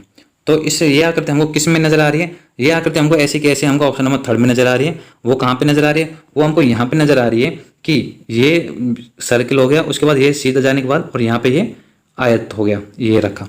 तो जैसे कि इसको थोड़ा जूम करके आपको दिखा देता हूँ, तो आपको नजर आ रहा होगा ये यहाँ पे सर्किल हो गया और इसके बाद ये ऐसे जाके ये आयत हो गया। तो इसका जो राइट आंसर हो जाएगा वो हो जाएगा option number third. Question number 8, निम्नलिखित वेन आरेख में दीर्घवृत्त किशोरों के लिए, आयत दौड़ने वालों के लिए और पंचभुज विद्यार्थियों के लिए है। दी गई संख्याएं उस विशेष वर्ग में व्यक्तियों की संख्याएं दर्शाती हैं। निम्नलिखित में से किस वर्ग में 7 व्यक्ति हैं। तो 7 व्यक्ति हमको जो दिया हुआ है वो हमको यहाँ पे नजर आ रहा है, ये 7 हैं। अब 7 व्यक्ति किस किस में हो जाएगा, अब ये 7 हमको दिया गया, ये 7 हमको ये पंचभुज में भी आ रहा है, ये आयत के अंदर भी आ रहा है और दीर्घवृत्त के अंदर। तो तीनों कैटेगरी इसमें शामिल हो जाएगी। तो दीर्घवृत्त, तो इसका राइट आंसर हो जाएगा ऑप्शन नंबर 2। किशोर, दीर्घवृत्त किशोर, तो किशोर भी है जो दौड़ते भी हैं और विद्यार्थी भी हैं। तो इसका राइट आंसर हो जाएगा ऑप्शन नंबर 2। क्वेश्चन नंबर 9, उस विकल्प आकृति का चयन कीजिए जो निम्नांकित आकृति श्रृंखला में प्रश्नवाचक चिन्ह के स्थान पर आएगी। तो हमको पहले सबसे इसमें कुछ नहीं करना है, इसमें हमको सबसे पहले पैटर्न पहचानना है। तो इसमें हम देखेंगे जो फर्स्ट आकृति है इसका क्या हो रहा है, इसमें ये हमारा जो है ये हमको इधर आ गया, क्योंकि ये यहाँ पे आ गया, और ये फिर डार्क वाला जो हमारा वृत्त है ये नीचे आ गया, और स्टार है ये इधर आ गया। तो इस टाइप के घूम रहे हैं, ये मतलब ये वामार्थ घूम रहे हैं उल्टी साइड को, वो भी एक स्टेप छोड़ एक स्टेप। उसके बाद फिर ये हम देखेंगे कि सेकंड से थर्ड में भी सेम हो गया है। सेकंड में ये फिर से इधर आ गया, इधर घूम गया, ये इधर आ गया और ये स्टार इधर आ गया, जैसे कि ये स्टार इधर आ गया और ये इधर आ गया, इधर आ गया। अब ऐसे ही अगली बार घुमा देंगे हम इसको वामार्थ दिशा में। अब इसको जैसे हम घुमाएंगे, स्टार यहाँ पे आ जाएगा इधर, जो कि यहाँ पे आ रहा है, सर्किल ऊपर चल जाएगा, ये ऊपर आ गया, और ये तीर का निशान इससे आगे वाले पोजीशन पर आ जाएगा, जो कि आ गया। तो इसका राइट आंसर हो जाएगा option number first. Question number 10, दी गई शीट को मोड़कर एक घन बनाया गया है। इस प्रकार बने घन में संख्याओं को निम्नलिखित में से कौन सा युग्म विपरीत पृष्ठों पर होगा। तो इस प्रकार का हमको घन दिया हुआ होता है, तो इसमें 4 बॉक्स एक साइड में एक लाइन में होते हैं। तो 4 बॉक्सों का जो फर्स्ट बॉक्स होता है वो थर्ड के अपोजिट होता है। तो ये फर्स्ट है, ये थर्ड के अपोजिट होता है, और जो सेकंड है वो फोर्थ का अपोजिट होता है, और ये जो साइड में होते हैं ये आपस में अपोजिट होते हैं। ये नियम होता है इस टाइप के क्वेश्चन का। अब हमसे पूछा है कि इसमें कि कौन सा युग्म विपरीत पृष्ठों पर होगा। तो विपरीत एक दूसरे के कौन कौन से आपस में है, तो वो हमने निकाल लिया है। 1 हो जाएगा किसके अपोजिट, 5 के हो जाएगा विपरीत, और 6 हो जाएगा 4 के, और 2 हो जाएगा 3 के। अब 2 3 क्या हो गया, अब 2 3 हमको कहीं नहीं मिल रहा, 1 5 ये भी हमको, 6 4 हमको, ये 4 और 6 ये मिल रहा, तो इसका और 1 5 हमको कहीं नहीं मिल रहा। तो ये विपरीत युग्म पे ये हो जाएंगे ऑप्शन नंबर 4। क्वेश्चन नंबर 11, नीचे दिए गए 4 अक्षर समूह में से 3 एक निश्चित प्रकार से समान है और एक भिन्न है। उस भिन्न अक्षर समूह का चयन कीजिए। तो भिन्न अक्षर समूह हो जाएगा BXVZ। इसका राइट आंसर हो जाएगा ऑप्शन नंबर फर्स्ट। अब 3 किस प्रकार समान है, एक भिन्न कैसे, वो देख लेते हैं। हमको देख रहे हैं कि जो लास्ट के 3 ऑप्शन है VSQP LIGFIFDC, इसमें जो हमको आ रहा है कि V जिस क्रमांक पर आता है उसमें -3 करेंगे तो S आ जाएगा, S में -2 करेंगे तो क्रमांक Q आ जाएगा, और Q में -1 करेंगे तो P आ जाएगा। इसी प्रकार L में -3 करेंगे तो I आ जाएगा, I जिस क्रमांक पर आता है उसमें -2 करेंगे तो G आ जाएगा, G जिस क्रम पर उसमें -1 करेंगे तो F आ जाएगा। ऐसे ही I -3 करेंगे तो F, F में -2 D, D में -1 करेंगे तो C। लेकिन जो B है, B के बाद X आ रहा है, तो वो आ रहा है -4 करने पर, B 2 पर आता है, और X कितने पर आता है 24 पर। तो और 24 में फिर V कब आ रहा है, तो V में जब -2 करेंगे तो V आता है 22 पे, तो V आ रहा है, और फिर V में 4 ऐड हो रहा है तो Z। तो ये इस टाइप का ये हमसे ये अलग हो जाएगा, क्योंकि बाकी 3 में सेम पैटर्न फॉलो हो रहा है, लेकिन A में अलग पैटर्न फॉलो हो रहा है। तो इसका राइट आंसर हो जाएगा BXVZ। क्वेश्चन नंबर 12, उस वेन आरेख का चयन कीजिए जो निम्न अंकित वर्गों के मध्य संबंध का सर्वश्रेष्ठ चित्रण करता है। तो इसमें हमको दिया है मक्का, हल्दी और मसाले।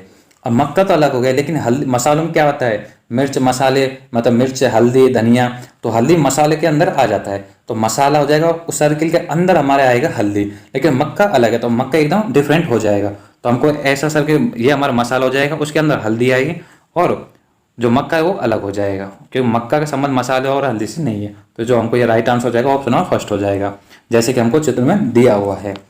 क्वेश्चन नंबर 13, निम्न अंकित 4 आकृतियों में से 3 निश्चित प्रकार से समान है और एक भिन्न है, उस भिन्न आकृति का चयन कीजिए। अब इसको हम 4 ऑप्शनों को अच्छे से देखेंगे। इसमें हमको एक चीज डिफरेंट नजर आ रही है ऑप्शन नंबर 2 में, क्या, क्योंकि जो ये 2 हैं, ये बीच में 2 सर्किल हैं, ये सम्मुख है एक दूसरे के, इनके बीच में कोई भी गैप नहीं है, एक दूसरे के सम्मुख है। यहाँ पे भी एक दूसरे के सम्मुख आ रहे हैं, बीच में कोई भी ऐसे, जैसे कि यहाँ पे एक खाली स्पेस दिया हुआ है, मतलब एक बॉक्स खाली है, इनमें नहीं है, इनमें दोनों सम्मुख है, इधर भी सम्मुख है। लेकिन ऑप्शन नंबर 2 में एक बॉक्स खाली नजर आ रहा है, तो इसका जो राइट आंसर हो जाएगा वो हो जाएगा ऑप्शन नंबर 2। क्वेश्चन नंबर 14, उस विकल्प आकृति का चयन कीजिए जो निम्न अंकित आकृति श्रृंखला में प्रश्नवाचक चिन्ह के स्थान पर आएगी। तो इसमें हम देखेंगे इसमें क्या पैटर्न फॉलो हो रहा है। सबसे पहले पैटर्न पे हम ध्यान देते हैं।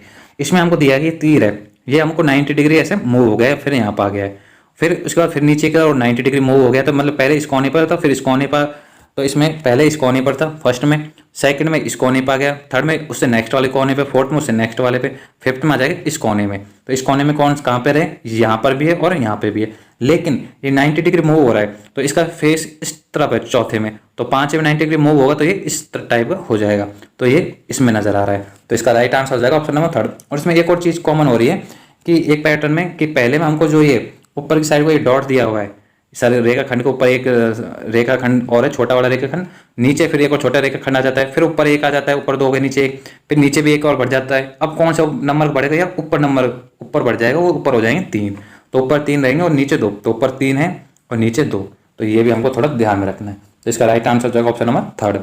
क्वेश्चन नंबर 15, निम्नलिखित श्रेणी में प्रश्नवाचक चिन्ह के स्थान पर दिए गए विकल्पों में से कौन सी संख्या आएगी। 74, 69, 79, 67, 84, 65, 89 और क्वेश्चन मार्क। तो इसका जो राइट आंसर हो जाएगा वो ऑप्शन नंबर 2 हो जाएगा 63। वो क्यों, इसमें अब हमको एक पैटर्न नजर आ रहा है कि 74 फिर कम होता है फिर बढ़ जाता है, अर्थात फर्स्ट और थर्ड में देखते हैं 74 पर 79 है, फिर थर्ड फिर 5वें नंबर पर देखेंगे 84, और ऐसे ही हम जब सेकंड और फोर्थ में देखेंगे, सेकंड पे क्या है 69 और फोर्थ पे है 67, तो एक पहले तो बढ़ रही है संख्या, एक का संबंध थर्ड से नजर आ रहा है और सेकंड का संबंध फोर्थ से, तो क्या है वो संबंध, वो इस प्रकार संबंध हो जाएगा, जब 74 में 5 ऐड करेंगे तो 79, फिर 69 माइनस 2 करेंगे तो 67, तो फर्स्ट का संबंध थर्ड से, फिर थर्ड का 5 से, फिर 5 का 7 से, मतलब विषम संख्याओं से। ऐसे सम पर जो क्रमांक आते हैं 69 का हो जाएगा दूसरे पे, तो वो चौथे वाली संख्या से 67 से। तो जो विषम संख्याओं वाली पोजीशन पर संख्या है उन्हें तो +5 ऐड होते जा रहे हैं, और जो सम संख्या वाली पोजीशन पर उनमें -2 घटता जा रहा है। तो 74 + 5 करेंगे तो थर्ड पोजीशन में 69 आ गया, 69 के बाद फिर +5 करेंगे तो फिर 5 पोजीशन 84 आ गया, फिर 84 + 5 करेंगे तो 7 पोजीशन 89 आ गया। ऐसे ही 69 - 2 करेंगे तो फोर्थ पोजीशन 67 आ गया, फिर 67 - 2 करेंगे तो 65 आ गया, फिर 65 - 2 करेंगे तो 63 आ जाएगा। तो इसका राइट आंसर हो जाएगा 63। क्वेश्चन नंबर 16, गणितीय चिन्हों के उस सही संयोजन का चयन कीजिए जिसके गणितीय चिन्ह निम्नलिखित समीकरण को संतुलित करने के लिए समीकरण में क्रमिक रूप से बाएं से दाएं स्टार चिन्हों के स्थान पर आ सकते हैं।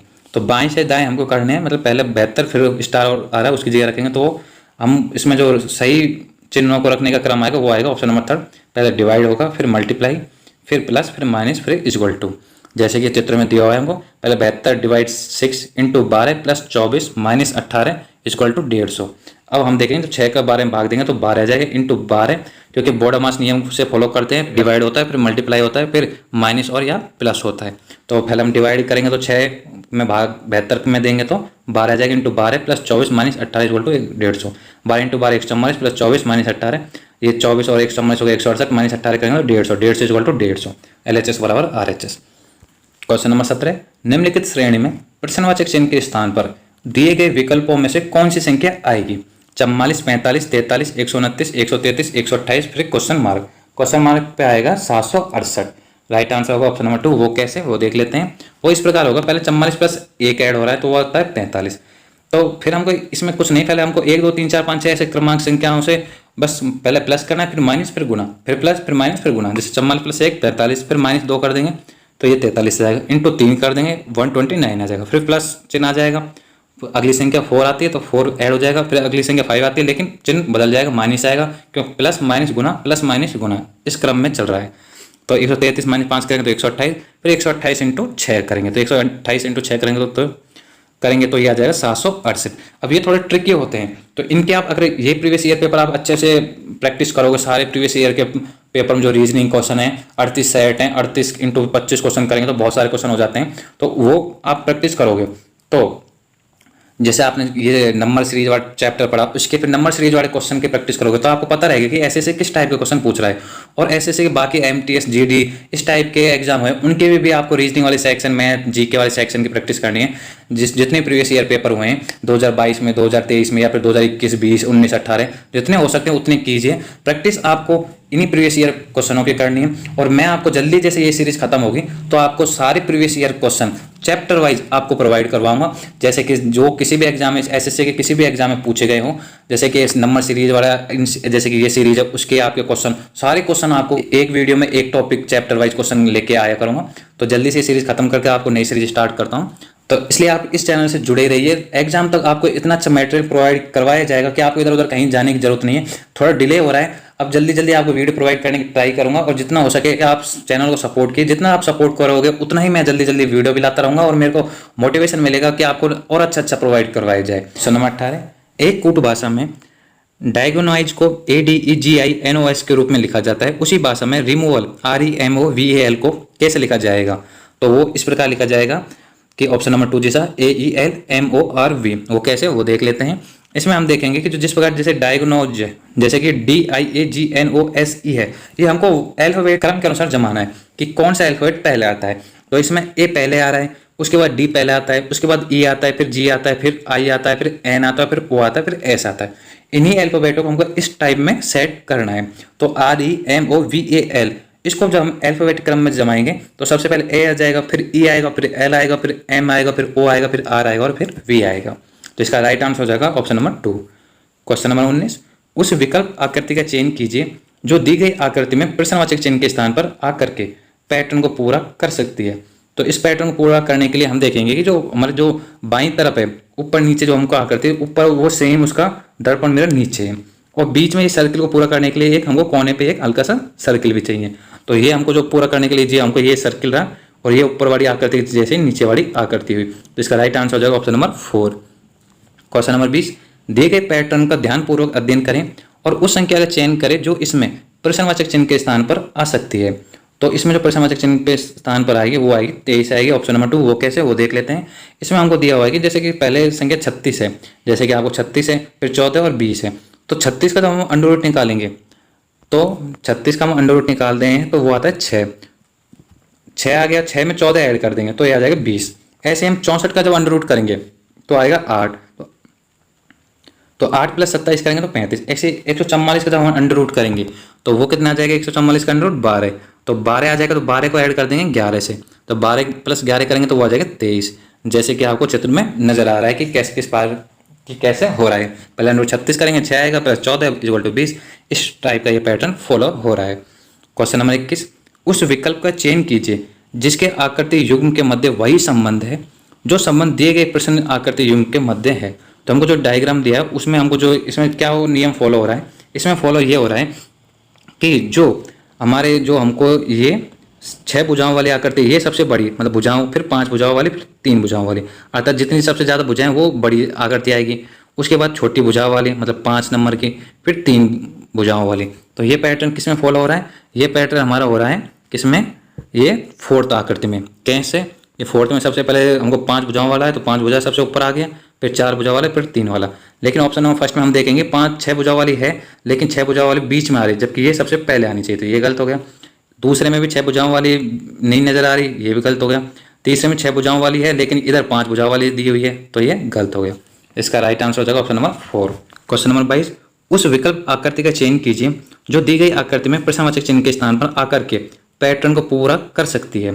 तो इस पैटर्न को पूरा कर सकने वाली आकृति कौन सी हो जाएगी, वो हम थोड़ा देख लेते हैं क्या पैटर्न हो रहा है। इसमें हम देखें पहले डॉट है, फिर डबल डॉट है, फिर सिंगल हो गया, फिर डबल हो गया, नीचे 3 डॉट है, फिर 4 हो गए, फिर 3, फिर 4, मतलब एक और थर्ड पे जो डॉट आते हैं वो सेम आते हैं, और 2 और 4 पे डॉट है वो सेम।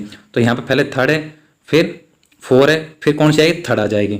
तो ऊपर वाले में थर्ड आएगा, यहाँ पे थर्ड है, यहाँ पे एक है, ये गलत हो गया, यहाँ पे थर्ड है तो ये भी, यहाँ पे फर्स्ट है तो सेकंड पे कौन सा आएगा, जो फोर्थ में, फोर्थ में है सेकंड 2 डॉट आ रहे हैं तो यहाँ पे भी 2 हो जाएंगे, तो यहाँ पे 2 हैं, यहाँ पे 1 है, तो ये भी गलत हो गया।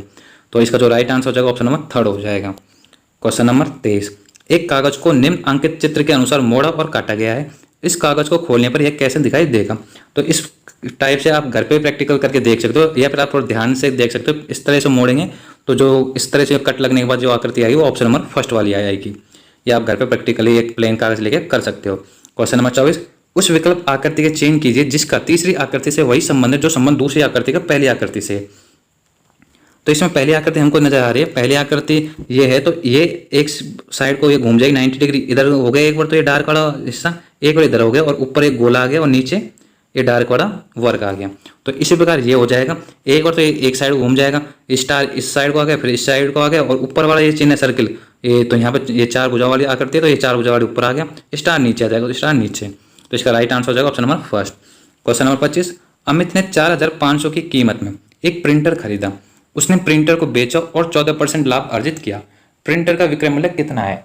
तो इसका प्रिंटर का विक्रय मूल्य आ जाएगा 5130 रुपये। वो कैसे, वो इस प्रकार आ जाएंगे कि जब हमको रेट दी हुई है 4500 रुपये और 14% का प्रॉफिट कमाना है, तो विक्रय मूल्य कितना होगा 14000। जब ये 100% के इक्वल हो गया तो 14% एक्स्ट्रा कमाना है, तो 114 निकालना है, 114/100। इससे जब मल्टीप्लाई कर देंगे तो ये 14% ऐड होकर आ जाएगा 4500 इंटू 114/100 इक्वल टू आ जाएगा 5130। ये हमारा रीजनिंग वाला सेक्शन कंप्लीट हो गया। रीजनिंग में हमेशा दिल्ली पुलिस कांस्टेबल का 38 सेट्स में एक क्वेश्चन या तो प्रॉफिट का या फिर ब्याज का, इनमें से अवश्य पूछा जाता है। बाकी 24 क्वेश्चन आपके रीजनिंग से रिलेटेड होते हैं, उनमें से 10 क्वेश्चन तो आपके डायग्राम से रिलेटेड होते हैं। तो ये रीजनिंग वाला सेक्शन कंप्लीट हो गया। अब हम मैथ वाले सेक्शन की बात करते हैं। मैथ के 15 क्वेश्चन आते हैं। क्वेश्चन नंबर फर्स्ट, एक वस्तु के मूल्य में पहले x% की वृद्धि की गई, फिर वर्धित मूल्य में x% की कमी की गई। यदि वस्तु का अंतिम मूल्य 10x था तो उस वस्तु के वास्तविक मूल्य की गणना कीजिए। तो इसका वास्तविक मूल्य आ जाएगा option number third 10x upon 1 minus x upon 100 की पावर 2। वो कैसे, वो इस प्रकार आ जाएगा कि पहले अंतिम मूल्य बराबर क्या होता है, वास्तविक मूल्य प्लस पहले वृद्धि हुई है तो 1 प्लस वृद्धि अपॉन 100, फिर कमी हुई है तो 1 माइनस कमी अपॉन 100। जैसे कि 10% की वृद्धि हुई है तो वो कितनी हो जाएगी 110/100, और कमी हुई है तो 90/100 होती है। तो हमको यहाँ x% पहले वृद्धि हुई है फिर कमी हुई है, तो अंतिम मूल्य हमको 10x बराबर वास्तविक मूल्य 1 प्लस x की वृद्धि तो x/100, और फिर कमी हमको x की हुई तो 1 माइनस x/100। जब इसको कैलकुलेट करेंगे तो वास्तविक मूल्य निकल के आ जाएगा 10x अपॉन 1 माइनस x/100 की पावर स्क्वायर। क्वेश्चन नंबर 2, धातु के एक खोखले गोले की बाह्य और आंतरिक त्रिज्याएं क्रम से 10 सेंटीमीटर और 6 सेंटीमीटर है। यदि इसे पिघलाकर 2 सेंटीमीटर त्रिज्या की ठोस छोटी छोटी गेंदें बनाई जाती हैं तो गेंदों की संख्या कितनी होगी। तो गेंदों की संख्या होगी 98। इसका राइट आंसर हो जाएगा ऑप्शन नंबर फर्स्ट। वो कैसे, वो देख लेते हैं। सबसे पहले हम खोखले गोले का आयतन निकाल लेते हैं, जो कि सारी गेंदों जो छोटे छोटे गेंदों होंगे उनके आयतन के इक्वल ही होगा। तो गोले का आयतन कितना होता है 4/3 पाई r³ माइनस छोटा r³। ये खोखले गोले का आयतन का फॉर्मूला होता है। फिर इसमें हम वैल्यू पुट कर देंगे। r बाह्य त्रिज्या होती है तो वो 10 दी है, और छोटी स्मॉल r है वो आंतरिक त्रिज्या होती है वो 6 दी हुई है। तो 4/3 पाई 10³ माइनस 6³, 4/3 पाई 1000 माइनस 216 करेंगे तो यह जाएगा 4/3 पाई इंटू 784। अब माना बनी छोटी गेंदों की संख्या n है, तो एक छोटे गोले का आयतन इंटू n, तो ये टोटल जो आयतन हो जाएगा वो इक्वल हो जाएगा 4/3 पाई इंटू 784, मतलब पूरे गोले का आयतन के। तो 4/3 पाई इंटू एक छोटे गोले का आयतन का फॉर्मूला हमको पता है क्या होता है 4/3 पाई r³, तो r हमको 2 दी हुई है, तो 4/3 पाई 2³ इंटू n बराबर 4/3 पाई इंटू 784। तो इसको कैलकुलेट करेंगे तो n की वैल्यू निकल के आएगी 98। अच्छा, छोटे गेंदों की संख्या कितनी हो जाएगी 98। इसका सीधा सा फॉर्मूला होता है कि जब हम बड़े गोले से छोटे छोटे गोले निकालने होते हैं तो सबसे पहले हम गोले का आयतन निकाल लेते हैं बड़े का, उसको इक्वल कर देते हैं n, भाई n गोले बन सकती हैं छोटी छोटी हैं, तो n इंटू एक गोले का आयतन वो इक्वल करके हमारे n की वैल्यू निकल जाती है। क्वेश्चन नंबर 3, स्थिर जल में एक नाव की चाल 50 किलोमीटर पर आवर है। इस नाव को प्रवाह की दिशा में एक निश्चित दूरी तय करने में जितना समय लगता है उससे 25% अधिक समय स्थिर जल में उतनी ही दूरी को तय करने में लगता है। धारा की चाल कितनी है। तो इसका राइट आंसर निकल के आ जाएगा 12.5 किलोमीटर पर आवर है धारा की चाल। वो कैसे, वो देख लेते हैं। माना धारा की चाल x किलोमीटर पर आवर है तथा समय t हावर है। प्रश्न अनुसार हमको दिया है कि जो 50 समय इंटू टी हो जाएगा जो कि 25% अधिक लगता है, तो मतलब 125/100 इक्वल टू जो धारा की दिशा के अकॉर्डिंग चलता है, तो दिशा हमारी धारा की चाल भी ऐड हो जाएगी उसमें, तो 50 किलोमीटर पर आवर है तो 50 प्लस x हो जाएगा, तो समय उतना ही लगना है तो इंटू टी इक्वल हो गया। अब इसको कैलकुलेट करेंगे तो x की वैल्यू निकल के आ जाएगी 12.5 किलोमीटर पर आवर, तो अतः धारा की चाल हो जाएगी 12.5 kilometre per hour. Question number 4, 1/1/8 divide 5/6 of 3/4 minus 3/4 into 2/9 plus 1/13/20 into 0.93 के ऊपर बार डिवाइड 103 के ऊपर बार का मान क्या होगा। ये क्वेश्चन मैंने पिछली वीडियो में डिटेल से समझाया था, तो इसका जो राइट आंसर होगा वो ऑप्शन नंबर 4 हो जाएगा 47/15। इसी टाइप का क्वेश्चन था बार वाला, तो ये क्वेश्चन बार वाला ये समीकरण वाला जरूर पूछा जाता है। तो कैसे सॉल्व करेंगे इसको, तो जैसे हमको ये दिया हुआ है समीकरण, तो पहले हम 1/1/8 को समीकरण जो मिश्र समीकरण है इसको तोड़ लेते हैं एक फ्रैक्शन को, तो ये आ जाएगा 1/1/8 आ जाएगा 9/8, क्यों 8 इंटू 1 8 प्लस 1 9/8 डिवाइड 5/6 और ये आ जाएगा 9/8, फिर डिवाइड 5/8 कैसे है कि 5/6 और 3/4 है, तो 5/6 इंटू 3/4 है, 3 से 2 बार कट गया 6, तो ये बचा ऊपर 5 और नीचे 2 इंटू 4 तो 5/8 माइनस हमको जब आगे दिया हुआ है 3 माइनस 3/4 इंटू 2/9, तो 2 से 2 बार कट गया और 3 से 3 बार कट गया तो 1/6 आ जाएगा, 1/6 आ गया। फिर प्लस 1/13/20 का जो हम इसको करेंगे तो ये आ जाएगा 20 प्लस 13 33/20, तो 33/20 आ गया। अब इंटू अब हम देखेंगे 0.93 के ऊपर बार है, तो मैंने आपसे बोला था जितनी संख्या के ऊपर बार होता है उतने नीचे 9 लगाने होते हैं, तो ये बार हट गया तो 93/99 क्यों दो संख्याओं के ऊपर बार है। फिर डिवाइड अब है हमारे पास है 1.03 के ऊपर बार, तो इसमें हम सीधा सा जो 1 होता है 1 को हम 1 कर देंगे प्लस करके, और उसमें पॉइंट के बाद जो संख्या होती है वो प्लस में लेके नहीं, 3 के ऊपर एक संख्या के ऊपर बार है तो ऊपर 3 आ जाएगा अपॉन नीचे आ जाएगा 9, और 0 के ऊपर बार नहीं है तो जितनी संख्या के ऊपर बार नहीं है उतने नीचे 0 लगाते, तो एक संख्या के ऊपर बार नहीं है तो नीचे आ जाएगी एक 0, तो ये आगे हो गया 90 3/90। अब ये सिंपल सा बन गया। अब हम इसको सॉल्व कर लेते हैं बॉडमास नियम के अनुसार। अब इसको सॉल्व करेंगे तो ये कैलकुलेट करते करते ये आ जाएगा लास्ट में 47/15। इसमें थोड़ी सी ये कैलकुलेशन लेंथी होती है, तो आपको लेंथ वाले क्वेश्चन थोड़ी अच्छे से प्रैक्टिस करनी है, या फिर आपको एग्जाम में ये सबसे लास्ट में टच करने हैं ये वाले एक क्वेश्चन, क्योंकि इनमें अगर आपने पहले टाइम दे दिया तो बाकी क्वेश्चन छूटने की संभावना बढ़ सकती है। क्वेश्चन नंबर 5, 48 व्यक्ति एक साथ प्रतिदिन 8 घंटे कार्य करते हुए एक निश्चित कार्य 25 दिनों में पूर्ण कर सकते हैं। 15 व्यक्ति प्रतिदिन 10 घंटे काम करते हुए उसी कार्य को कितने दिनों में पूर्ण करेंगे, तो कितने दिनों में करेंगे वो आएगा 64। इसका राइट आंसर हो जाएगा ऑप्शन नंबर 2। अब हमको दिया है प्रश्न अनुसार कि हम M1 H1 D1 अर्थात कितने लोग काम करें M1 इंटू H कितने आवर और कितने दिन D1, ये होता है टोटल इक्वल टू बराबर हो जाता है M2 H2 D2, मतलब अगर ये भी व्यक्ति की संख्या H कितने आवर और कितने दिन तक, तो सबसे पहले हमको दिया 48 व्यक्ति 8 घंटे प्रतिदिन काम करते हुए 25 दिन तक करते हैं, तो ये टोटल इक्वल टू आ जाएगा 15 व्यक्ति काम करते हैं 10 आवर, तो कितने दिनों तक करना पड़ेगा उनको, तो D2, तो D2 की वैल्यू निकल के आ जाएगी 64 दिन। क्वेश्चन नंबर 6, 15,625 की राशि वार्षिक रूप से चक्रवृद्धि की जाने वाली एक निश्चित ब्याज दर पर 2 वर्षों में 19,600 हो जाती है। वही राशि समान ब्याज दर पर 1 वर्ष में x% हो जाती है जब इसे छमाही रूप से चक्रवृद्धि किया जाता है। x का मान कितना होगा, तो x का मान होगा 17,556। ऑप्शन नंबर फर्स्ट, वो कैसे वो देख लेते हैं कि हमको दिया हुआ है कि फॉर्मूला होता है हमारा अमाउंट टोटल अमाउंट बराबर होता है चक्रवृद्धि ब्याज का p इंटू 1 + r/100n। अब 19,600 बराबर हमको दिया है ये चक्रवृद्धि ब्याज मतलब बाद में टोटल अमाउंट है, और p हमको दिया 15,625 1 + r/100 समय 2 वर्ष 2, तो हमसे इससे कैलकुलेट करेंगे तो ये r की वैल्यू निकल के आ जाएगी 12%। अब जब ब्याज छमाही रूप में संयोजित हो तो समय 1 वर्ष हो, 1 वर्ष में 2 छमाही होती हैं, तो दर कितनी हो जाएगी r/2 क्यों, तो 12/2 मतलब 6%, क्योंकि 12% दर है वो 12 महीने के लिए 1 साल के लिए, तो 12 महीने और तो हमको 6 महीने के लिए, तो 6 महीने के लिए दर हो जाएगी 6%। अब इसको कैलकुलेट करेंगे तो x बराबर होता है 15,625 1 + 6/100 क्योंकि टोटल अमाउंट हो जाता है x। अब इस वैल्यू निकल के आएगी x जब छमाही रूप से संयोजित होता है तब होते हैं 17,556, ये हमारा टोटल अमाउंट आ जाएगा जब ब्याज छमाही रूप से संयोजित हो तो।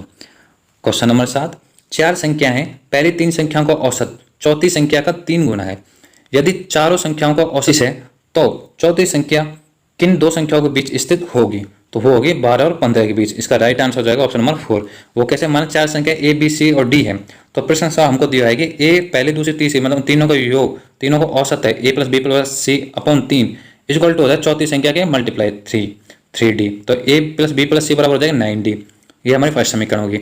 और हमको दिया हुआ है कि a plus B plus C plus D equal to 35 into, क्योंकि उनका एवरेज हमको दिया हुआ है 35, तो 35 इंटू 4 तो वो टोटल आ जाएगा 140। अब हमको a प्लस बी प्लस सी बराबर 9D दिया हुआ है, तो फर्स्ट समीकरण सेकंड से 9D प्लस डी बराबर 140 हो जाएगा। तो 10D बराबर 140, डी बराबर 14।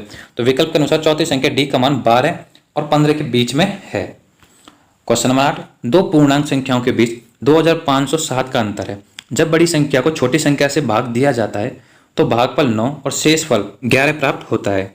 उनमें से बड़ी संख्या कौन सी है? तो बड़ी संख्या हो जाएगी 2819, ऑप्शन नंबर थर्ड इसका राइट आंसर हो जाएगा। वो कैसे? वो इस प्रकार हो जाएगी कि मानो बड़ी संख्या ए और छोटी संख्या बी है, तो प्रश्न हमको उनमें अंतर डिफरेंस दिया हुआ है a माइनस बी बराबर 2507। ये फर्स्ट समीकरण हो गया। और दूसरा हमको दिया हुआ है कि जो a है तो उसमें हम जब भाग देंगे b का तो वो 9 बार टोटल बार भाग जाता है, तो a बराबर हो जाएगा 9b और शेष पर बचता है 11, तो प्लस 11। तो समीकरण फर्स्ट और सेकंड से a की वैल्यू हम समीकरण फर्स्ट में रख देंगे जो सेकंड की वैल्यू है, तो 9b plus 11 minus B equal to हो जाएगा 2507। बी की वैल्यू निकल के आ जाएगी 312। अब बड़ी संख्या a निकालेंगे तो a बराबर हमको दिया है 9b प्लस 11 समीकरण सेकंड से, तो b की वैल्यू पुट कर देंगे 312 इंटू 9 प्लस 11, तो ये आ जाएगा 2819। क्वेश्चन नंबर 9, एक निश्चित राशि समान वार्षिक साधारण ब्याज दर पर 4 वर्षों में 10,220 और 7/1/2 वर्षों में 12,775 हो जाती है। वह राशि और ब्याज दर के मान क्रम से कितने होंगे? तो वह राशि हो जाएगी 7,300 और ब्याज दर हो जाएगी 10%। इसका राइट आंसर हो जाएगा ऑप्शन नंबर 2। माना मूल धनराशि है x रुपये और ब्याज दर है R%। तो प्रश्न अनुसार हम 7.5 सही माइनस 4 वर्षों में साधारण ब्याज कितना हो जाएगा? क्योंकि 7.5 वर्षों में तो हो रहा है 12,775 और 4 वर्षों में हो रहा है 10,220, तो इनमें जो हम डिफरेंस आ जाएगा वो कितने का आ जाएगा? तो 7 सही 1/2 का मतलब होता है 7.5, तो -4 तो कितना आ जाएगा? 3.5 वर्षों का ब्याज आ जाएगा 2,555, अर्थात 7/2 वर्षों में ब्याज आ जाएगा 2,555। अब एक वर्ष में ब्याज कितना आ जाएगा? एक वर्ष के लिए आ जाएगा 2,555 इंटू 7/2 को ये इधर जाएगा तो 2/7 हो जाएगा, तो ये जाएगा 730। अब 4 वर्षों में साधारण ब्याज कितना हो जाएगा? 730 इंटू 4 कर देंगे तो 2,920 आ जाएगा। तो मूलधन हमको दिया हुआ है, मूलधन निकालना है, तो हमको ये टोटल 4 वर्षों में जो धनराशि वो हो रही है 10,220, उसमें से हम ब्याज माइनस कर देंगे तो वो मूलधन आ जाएगा, तो माइनस 2,920 तो आ जाएगा 7,300। तो ये हमारा मूलधन हो गया। अब हम साधारण ब्याज का फॉर्मूला होता है मूलधन इंटू दर इंटू समय अपॉन 100 से हमको साधारण ब्याज हमको पता है 2,920 इक्वल टू हमको मूलधन भी निकाल लिया हमने 7,300 इंटू दर इंटू समय हम 4 वर्ष अपॉन 100, तो दर निकल के आ जाएगी 10%। क्वेश्चन नंबर 10, एक समलंब चतुर्भुज का परिमाप 104 सेंटीमीटर है। यदि उसकी असमांतर भुजाओं में प्रत्येक की माप 20 सेंटीमीटर है और इसकी समांतर भुजाओं के बीच की दूरी 16 सेंटीमीटर है, समलंब चतुर्भुज का क्षेत्रफल कितना होगा? तो वो होगा 512 सेंटीमीटर स्क्वायर। इसका राइट आंसर हो जाएगा ऑप्शन नंबर 4। ये हमको जैसे कि हम डायग्राम हम सेट कर लेंगे कि जो असमान भुजाएं उनकी प्रत्येक की माप 20 सेंटीमीटर है और जो हमको समांतर भुजाओं के बीच की दूरी है वो 16 सेंटीमीटर है। अब प्रश्न अनुसार हम देखते हैं कि A B plus B C plus C D plus D A equal to हमको दिया हुआ है परिमाप दिया हुआ है 104। समांतर भुजाओं का योग बराबर होता है A B plus C D. अब सिर्फ हमको समांतर भुजाओं का योग निकालना है, तो वो हमको A B plus C D करना है, मतलब समांतर भुजाएं कौन कौन से? ए बी और सी डी, तो A B plus C D है, तो A B plus C D कैसे आएगा? वो आ जाएगा 104 माइनस हम माइनस कर देंगे A D minus B C, और A D minus B C, A D बराबर हमको 20 है और बी सी बराबर 20 है, तो 104 माइनस 20 प्लस 20, तो ये हो जाएगा 64। अब समलंब चतुर्भुज का क्षेत्रफल हमको पता है 1/2 इंटू समांतर भुजाओं का योग इंटू ऊंचाई। समांतर भुजाओं का योग निकाल लिया 64, तो 1/2 इंटू 64, ऊंचाई हमको दिया हुआ है 16, तो ये आ जाएगा 512 सेंटीमीटर स्क्वायर। क्वेश्चन नंबर 11, एक वस्तु का अंकित मूल्य 1200 है। एक सेल के दौरान इस अंकित मूल्य पर 20%, 16% और x% के 3 क्रमिक छूटें दी गई हैं। यदि वह वस्तु 685.44 में बेची गई तो x का मान क्या होगा? तो इसका जो राइट आंसर होगा वो होगा 15% x की वैल्यू। तो वो कैसे होगा देख लेते हैं। प्रश्न अनुसार हम निकाल लेंगे कि जो पहले हमको कितनी छूट दी है 1200 है उसका अंकित मूल्य, पहले 20% छूट दी, तो 20% छूट देते हैं तो कितने बची संख्या? 80, मतलब 80/100। फिर 16% छूट दी तो फिर वो हो गए 84/100 इंटू फिर x% छूट देंगे तो 100 माइनस x/100, अब बराबर हो जाएगा 685.44। अब जो नीचे ये तीनों 100 हैं ये मल्टीप्लाई हो गए 685.44 के, तो ये पॉइंट हट जाएगा और 2 जीरो और ऐड हो जाएंगे, और यहाँ से 2 जीरो यहाँ से ये कट गई और ये 2 जीरो से ये पॉइंट हट गया और ये 2 जीरो यहाँ पे लग गए। अब ये हमारी कैलकुलेशन कर लेंगे, कैलकुलेशन करेंगे तो x की वैल्यू आ जाएगी 15%। क्वेश्चन नंबर 12, सुरेश अपनी मासिक आय का 85% खर्च कर देता है, यदि उसकी मासिक आय में 20% और उसकी मासिक बचत में 60% की वृद्धि हो जाती है तो उसके मासिक खर्च में कितने प्रतिशत की वृद्धि हो जाएगी। तो उसके मासिक खर्च में कितने प्रतिशत की वृद्धि हो जाएगी, 12.9% की। इसका राइट आंसर हो जाएगा ऑप्शन नंबर 2। माना सुरेश की मासिक आय 100 रुपये है, तो प्रश्न अनुसार वो 100 रुपये में 85% खर्च कर देता है, तो 85 तो खर्च हो गए, बचत हो गई 15। और आय में 20% की वृद्धि होने पर आय कितनी होगी, 100 से 20% वृद्धि हो जाएगी तो 120 हो गई। अब वो क्वेश्चन दिया है कि आय में वृद्धि हो रही 20% की, तो वृद्धि आय में हो जाएगी तो वो आय कितनी हो जाएगी, 120 हो जाएगी, क्योंकि 100 पहले थे तो 20% और ऐड हो जाएगा तो 120 हो गए। अब 120 में और बचत में 60% की वृद्धि हो रही है, तो बचत पहले 15 है, तो 15 इंटू 60/100 करेंगे तो यह आ जाएगा 24। अब बचत 24 को हो रही है, आय ये है, तो खर्च कितने का हो जाएगा, 120 माइनस 24, तो खर्च निकल के आएगा 96।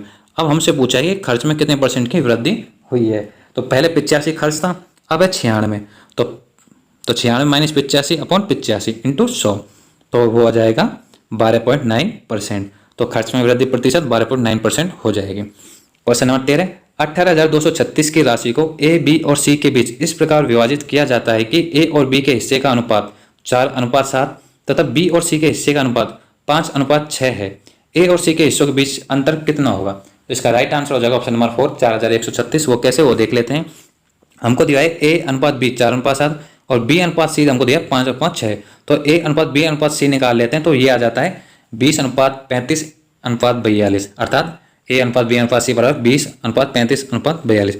वो कैसे आता है, वो इस प्रकार आता है, या तो इसको हम ऐसे कर लेते हैं कि जो यहाँ पे खाली है वो जैसे 5 के आगे खाली तो वो वही संख्या आ जाती है, तो यहाँ पे 5 आ जाएगी।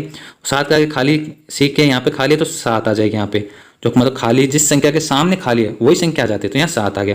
तो इसको फिर हम इस नीचे की साइड गुना कर लेंगे, तो 5 × 4 करेंगे 20, 7 × 35, 7 × 6 42, तो ये अनुपात आ जाता है ए अनुपात बी अनुपात सी बराबर 20:35 अनुपात। अब हमको ए और सी के हिस्सों का अंतर निकालना है, तो पहले हमको ये टोटल कितना है, हमको 18,236 इंटू जो हमारा सी है, सी कितना है 42 और ए कितना है 20, तो 42 माइनस 20 अपॉन टोटल कितना है इनका अनुपात, योग हो जाएगा 20 + 35 + 42, तो जो इनका हिस्सों का अंतर आएगा वो 22:97 में आएगा। तो इसको जब गुना मतलब इतना परसेंट आ जाएगा, तो गुना करेंगे 18,236 इंटू 22/97, तो ये आ जाएगा 4,136। या फिर आप इसको ऐसे भी कर सकते हैं कि ये हमको अनुपात है, तो हम इसको अनुपात में इसको निकालेंगे, ए की कितनी वैल्यू, बी की, सी की अलग से, जैसे 18,236 है, इसमें हम जब भाग इस टोटल का दे देंगे, टोटल हमको कितना है 97, 20 + 35 + 42 करेंगे 97, जब इसको भाग देंगे तो ये आ जाएगा 188। अब 188 आएगा तो 188 इंटू 20 करेंगे तो वो ए की वैल्यू आ जाएगी, 188 इंटू 35 करेंगे तो बी की वैल्यू आ जाएगी, और 188 इंटू 42 करेंगे तो सी की वैल्यू आ जाएगी। अब ए और बी की इन दोनों की वैल्यू का आपस में माइनस कर देंगे तो भी आ जाएगा 4,136। क्वेश्चन नंबर 14, एक व्यापारी को वस्तु X को बेचने पर 20% का लाभ होता है और वस्तु Y को बेचने पर 16% की हानि होती है। यदि X और Y के क्रय मूल्य का अनुपात 3:5 है तो इस पूरे लेन देन के दौरान हुए लाभ या हानि की गणना कीजिए। तो इसमें होगी 2.5% की हानि पूरे लेन देन में। इसका राइट आंसर हो जाएगा ऑप्शन नंबर 1। वो कैसे, वो इस प्रकार होगा कि प्रश्न अनुसार पहले X का CP मतलब क्रय मूल्य हो जाएगा बराबर 3x। क्रय मूल्य हमको 3:5 है तो X का क्रय मूल्य 3x हो जाएगा और x का SP कितना हो जाएगा 20% का प्रॉफिट हो रहा है तो 3x इंटू 120/100 बराबर 18/5x आ जाएगा।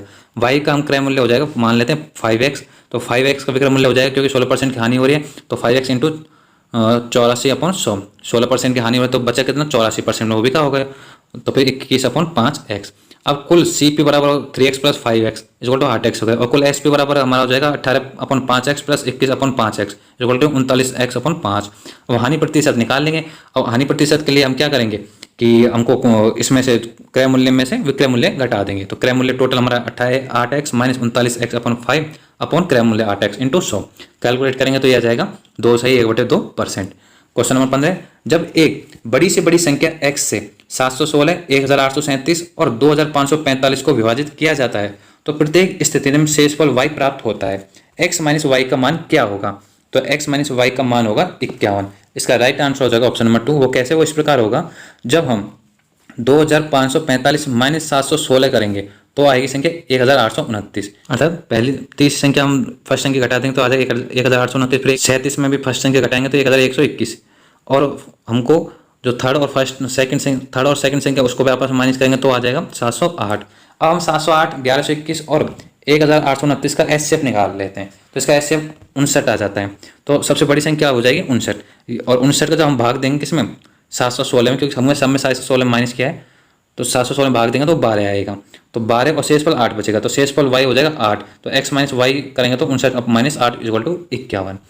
कंप्यूटर वाले सेक्शन की बात करते हैं। कंप्यूटर के 10 क्वेश्चन पूछे जाते हैं। फर्स्ट क्वेश्चन, जब आप एमएस वर्ड डॉक्यूमेंट में किसी टेबल के किसी मध्यवर्ती सेल का चयन करते हैं और शिफ्ट प्लस टैब कुंजी दबाते हैं तो क्या होता है? तो होता है ऑप्शन नंबर 2, वर्तमान सेल के पहले की मतलब लेफ्ट सेल के कंटेंट को सिलेक्ट कर लिया जाता है। एमएस वर्ड डॉक्यूमेंट में किसी टेबल के किसी मध्यवर्ती सेल का चयन करते हैं तो शिफ्ट प्लस टैब कुंजी दबाते हैं, तो वर्तमान सेल के पहले की मतलब लेफ्ट सेल के कंटेंट को सिलेक्ट कर लिया जाता है। हम अपने कर्सर को उस शब्द वाक्य या पैराग्राफ के पहले अक्षर के सामने रखें जिसे हमें चुनना चाहते हैं। क्वेश्चन नंबर 2, निम्नलिखित एमएस एक्सेल फॉर्मूला का परिणाम क्या होगा? इक्वल टू सम 4 की पावर 3 2 माइनस 2/2। तो इसकी जो वैल्यू आएगी वो 4 की पावर क्यों कितना हो जाता है? ये हो जाता है 64। अब डैश 2 माइनस 2/2, तो 2/2 होता है 1, तो 2 माइनस 1 करते हैं तो वो कितना हो जाता है 1, तो 64 डैश 1 है तो सम हो रहा है, तो 64 प्लस 1 हो जाएगा 65। तो इसका राइट आंसर हो जाएगा ऑप्शन नंबर फर्स्ट। जैसे कि आपको फॉर्मूला दिया हुआ है, ये एम से एक्सेल फॉर्मूला ये है, तो SUM का परिणाम हो जाता है 65, क्योंकि 4 की पावर 3 64 के बराबर होगा और 2 माइनस 2/2 1 के बराबर होगा। तो योग फलन क्योंकि पहले ही फॉर्मूला दिया हुआ है कि सम, तो 64 प्लस 1 दोनों को जोड़ देना और परिणाम 65 देगा। Question number 3, MS Excel worksheet के सेल के अंदर एक नई लाइन बनाने के लिए निम्नलिखित में से किसका उपयोग किया जा सकता है? तो किसका उपयोग किया जा सकता है? Option number 4, alt plus enter. MS Excel worksheet के सेल के अंदर एक नई लाइन बनाने के लिए ऑल्ट प्लस एंटर का उपयोग किया जाता है, जबकि डाउन एरो तथा एंटर से वर्तमान सेल के नीचे वाला सेल एक्टिव हो जाएगा। क्वेश्चन नंबर 4, इंटरनेट से जुड़े हुए हर कंप्यूटर को एक आईपी एड्रेस की आवश्यकता होती है। आईपी का पूर्ण रूप क्या है? तो इसका पूर्ण रूप होता है option number 3, internet protocol. IP का पूर्ण रूप इंटरनेट प्रोटोकॉल होता है। इंटरनेट प्रोटोकॉल जो इंटरनेट या स्थानीय नेटवर्क के माध्यम से भेजे गए डेटा के प्रारूप को नियंत्रित करने वाले नियमों का समूह है। क्वेश्चन नंबर 5, निम्नलिखित में से कौन सा या कौन से कथन सही हैं? कथन फर्स्ट, एमएस वर्ड में टेक्स्ट का डिफॉल्ट अलाइनमेंट लेफ्ट होता है। कथन 2, एमएस वर्ड में प्रत्येक पैराग्राफ एक पैराग्राफ मार्क के साथ समाप्त होता है जो एक बैकवर्ड पी जैसा दिखाई देता है। तो ये दोनों सही कथन है। इसका राइट आंसर हो जाएगा ऑप्शन नंबर 2। एमएस वर्ड में टेक्स्ट का डिफॉल्ट अलाइनमेंट लेफ्ट होता है और एमएस वर्ड में प्रत्येक पैराग्राफ का एक पैराग्राफ के साथ समाप्त होता है जो एक बैकवर्ड के जैसा दिखाई देता है। अतः उपरोक्त दोनों कथन सही है। क्वेश्चन नंबर 6, डैश किसी ईमेल में व्यंजकों के मानक सेट को दर्शाते हैं। तो इसका राइट आंसर हो जाएगा option number 3, emoticons. Emoticons email में व्यंजकों के मानक सेट को दर्शाता है। ईमेल भेजने में वर्णों का एक क्रम टाइप करके बनाई गई चेहरे की अभिव्यक्ति का प्रतिनिधित्व इमोटिकॉन्स है।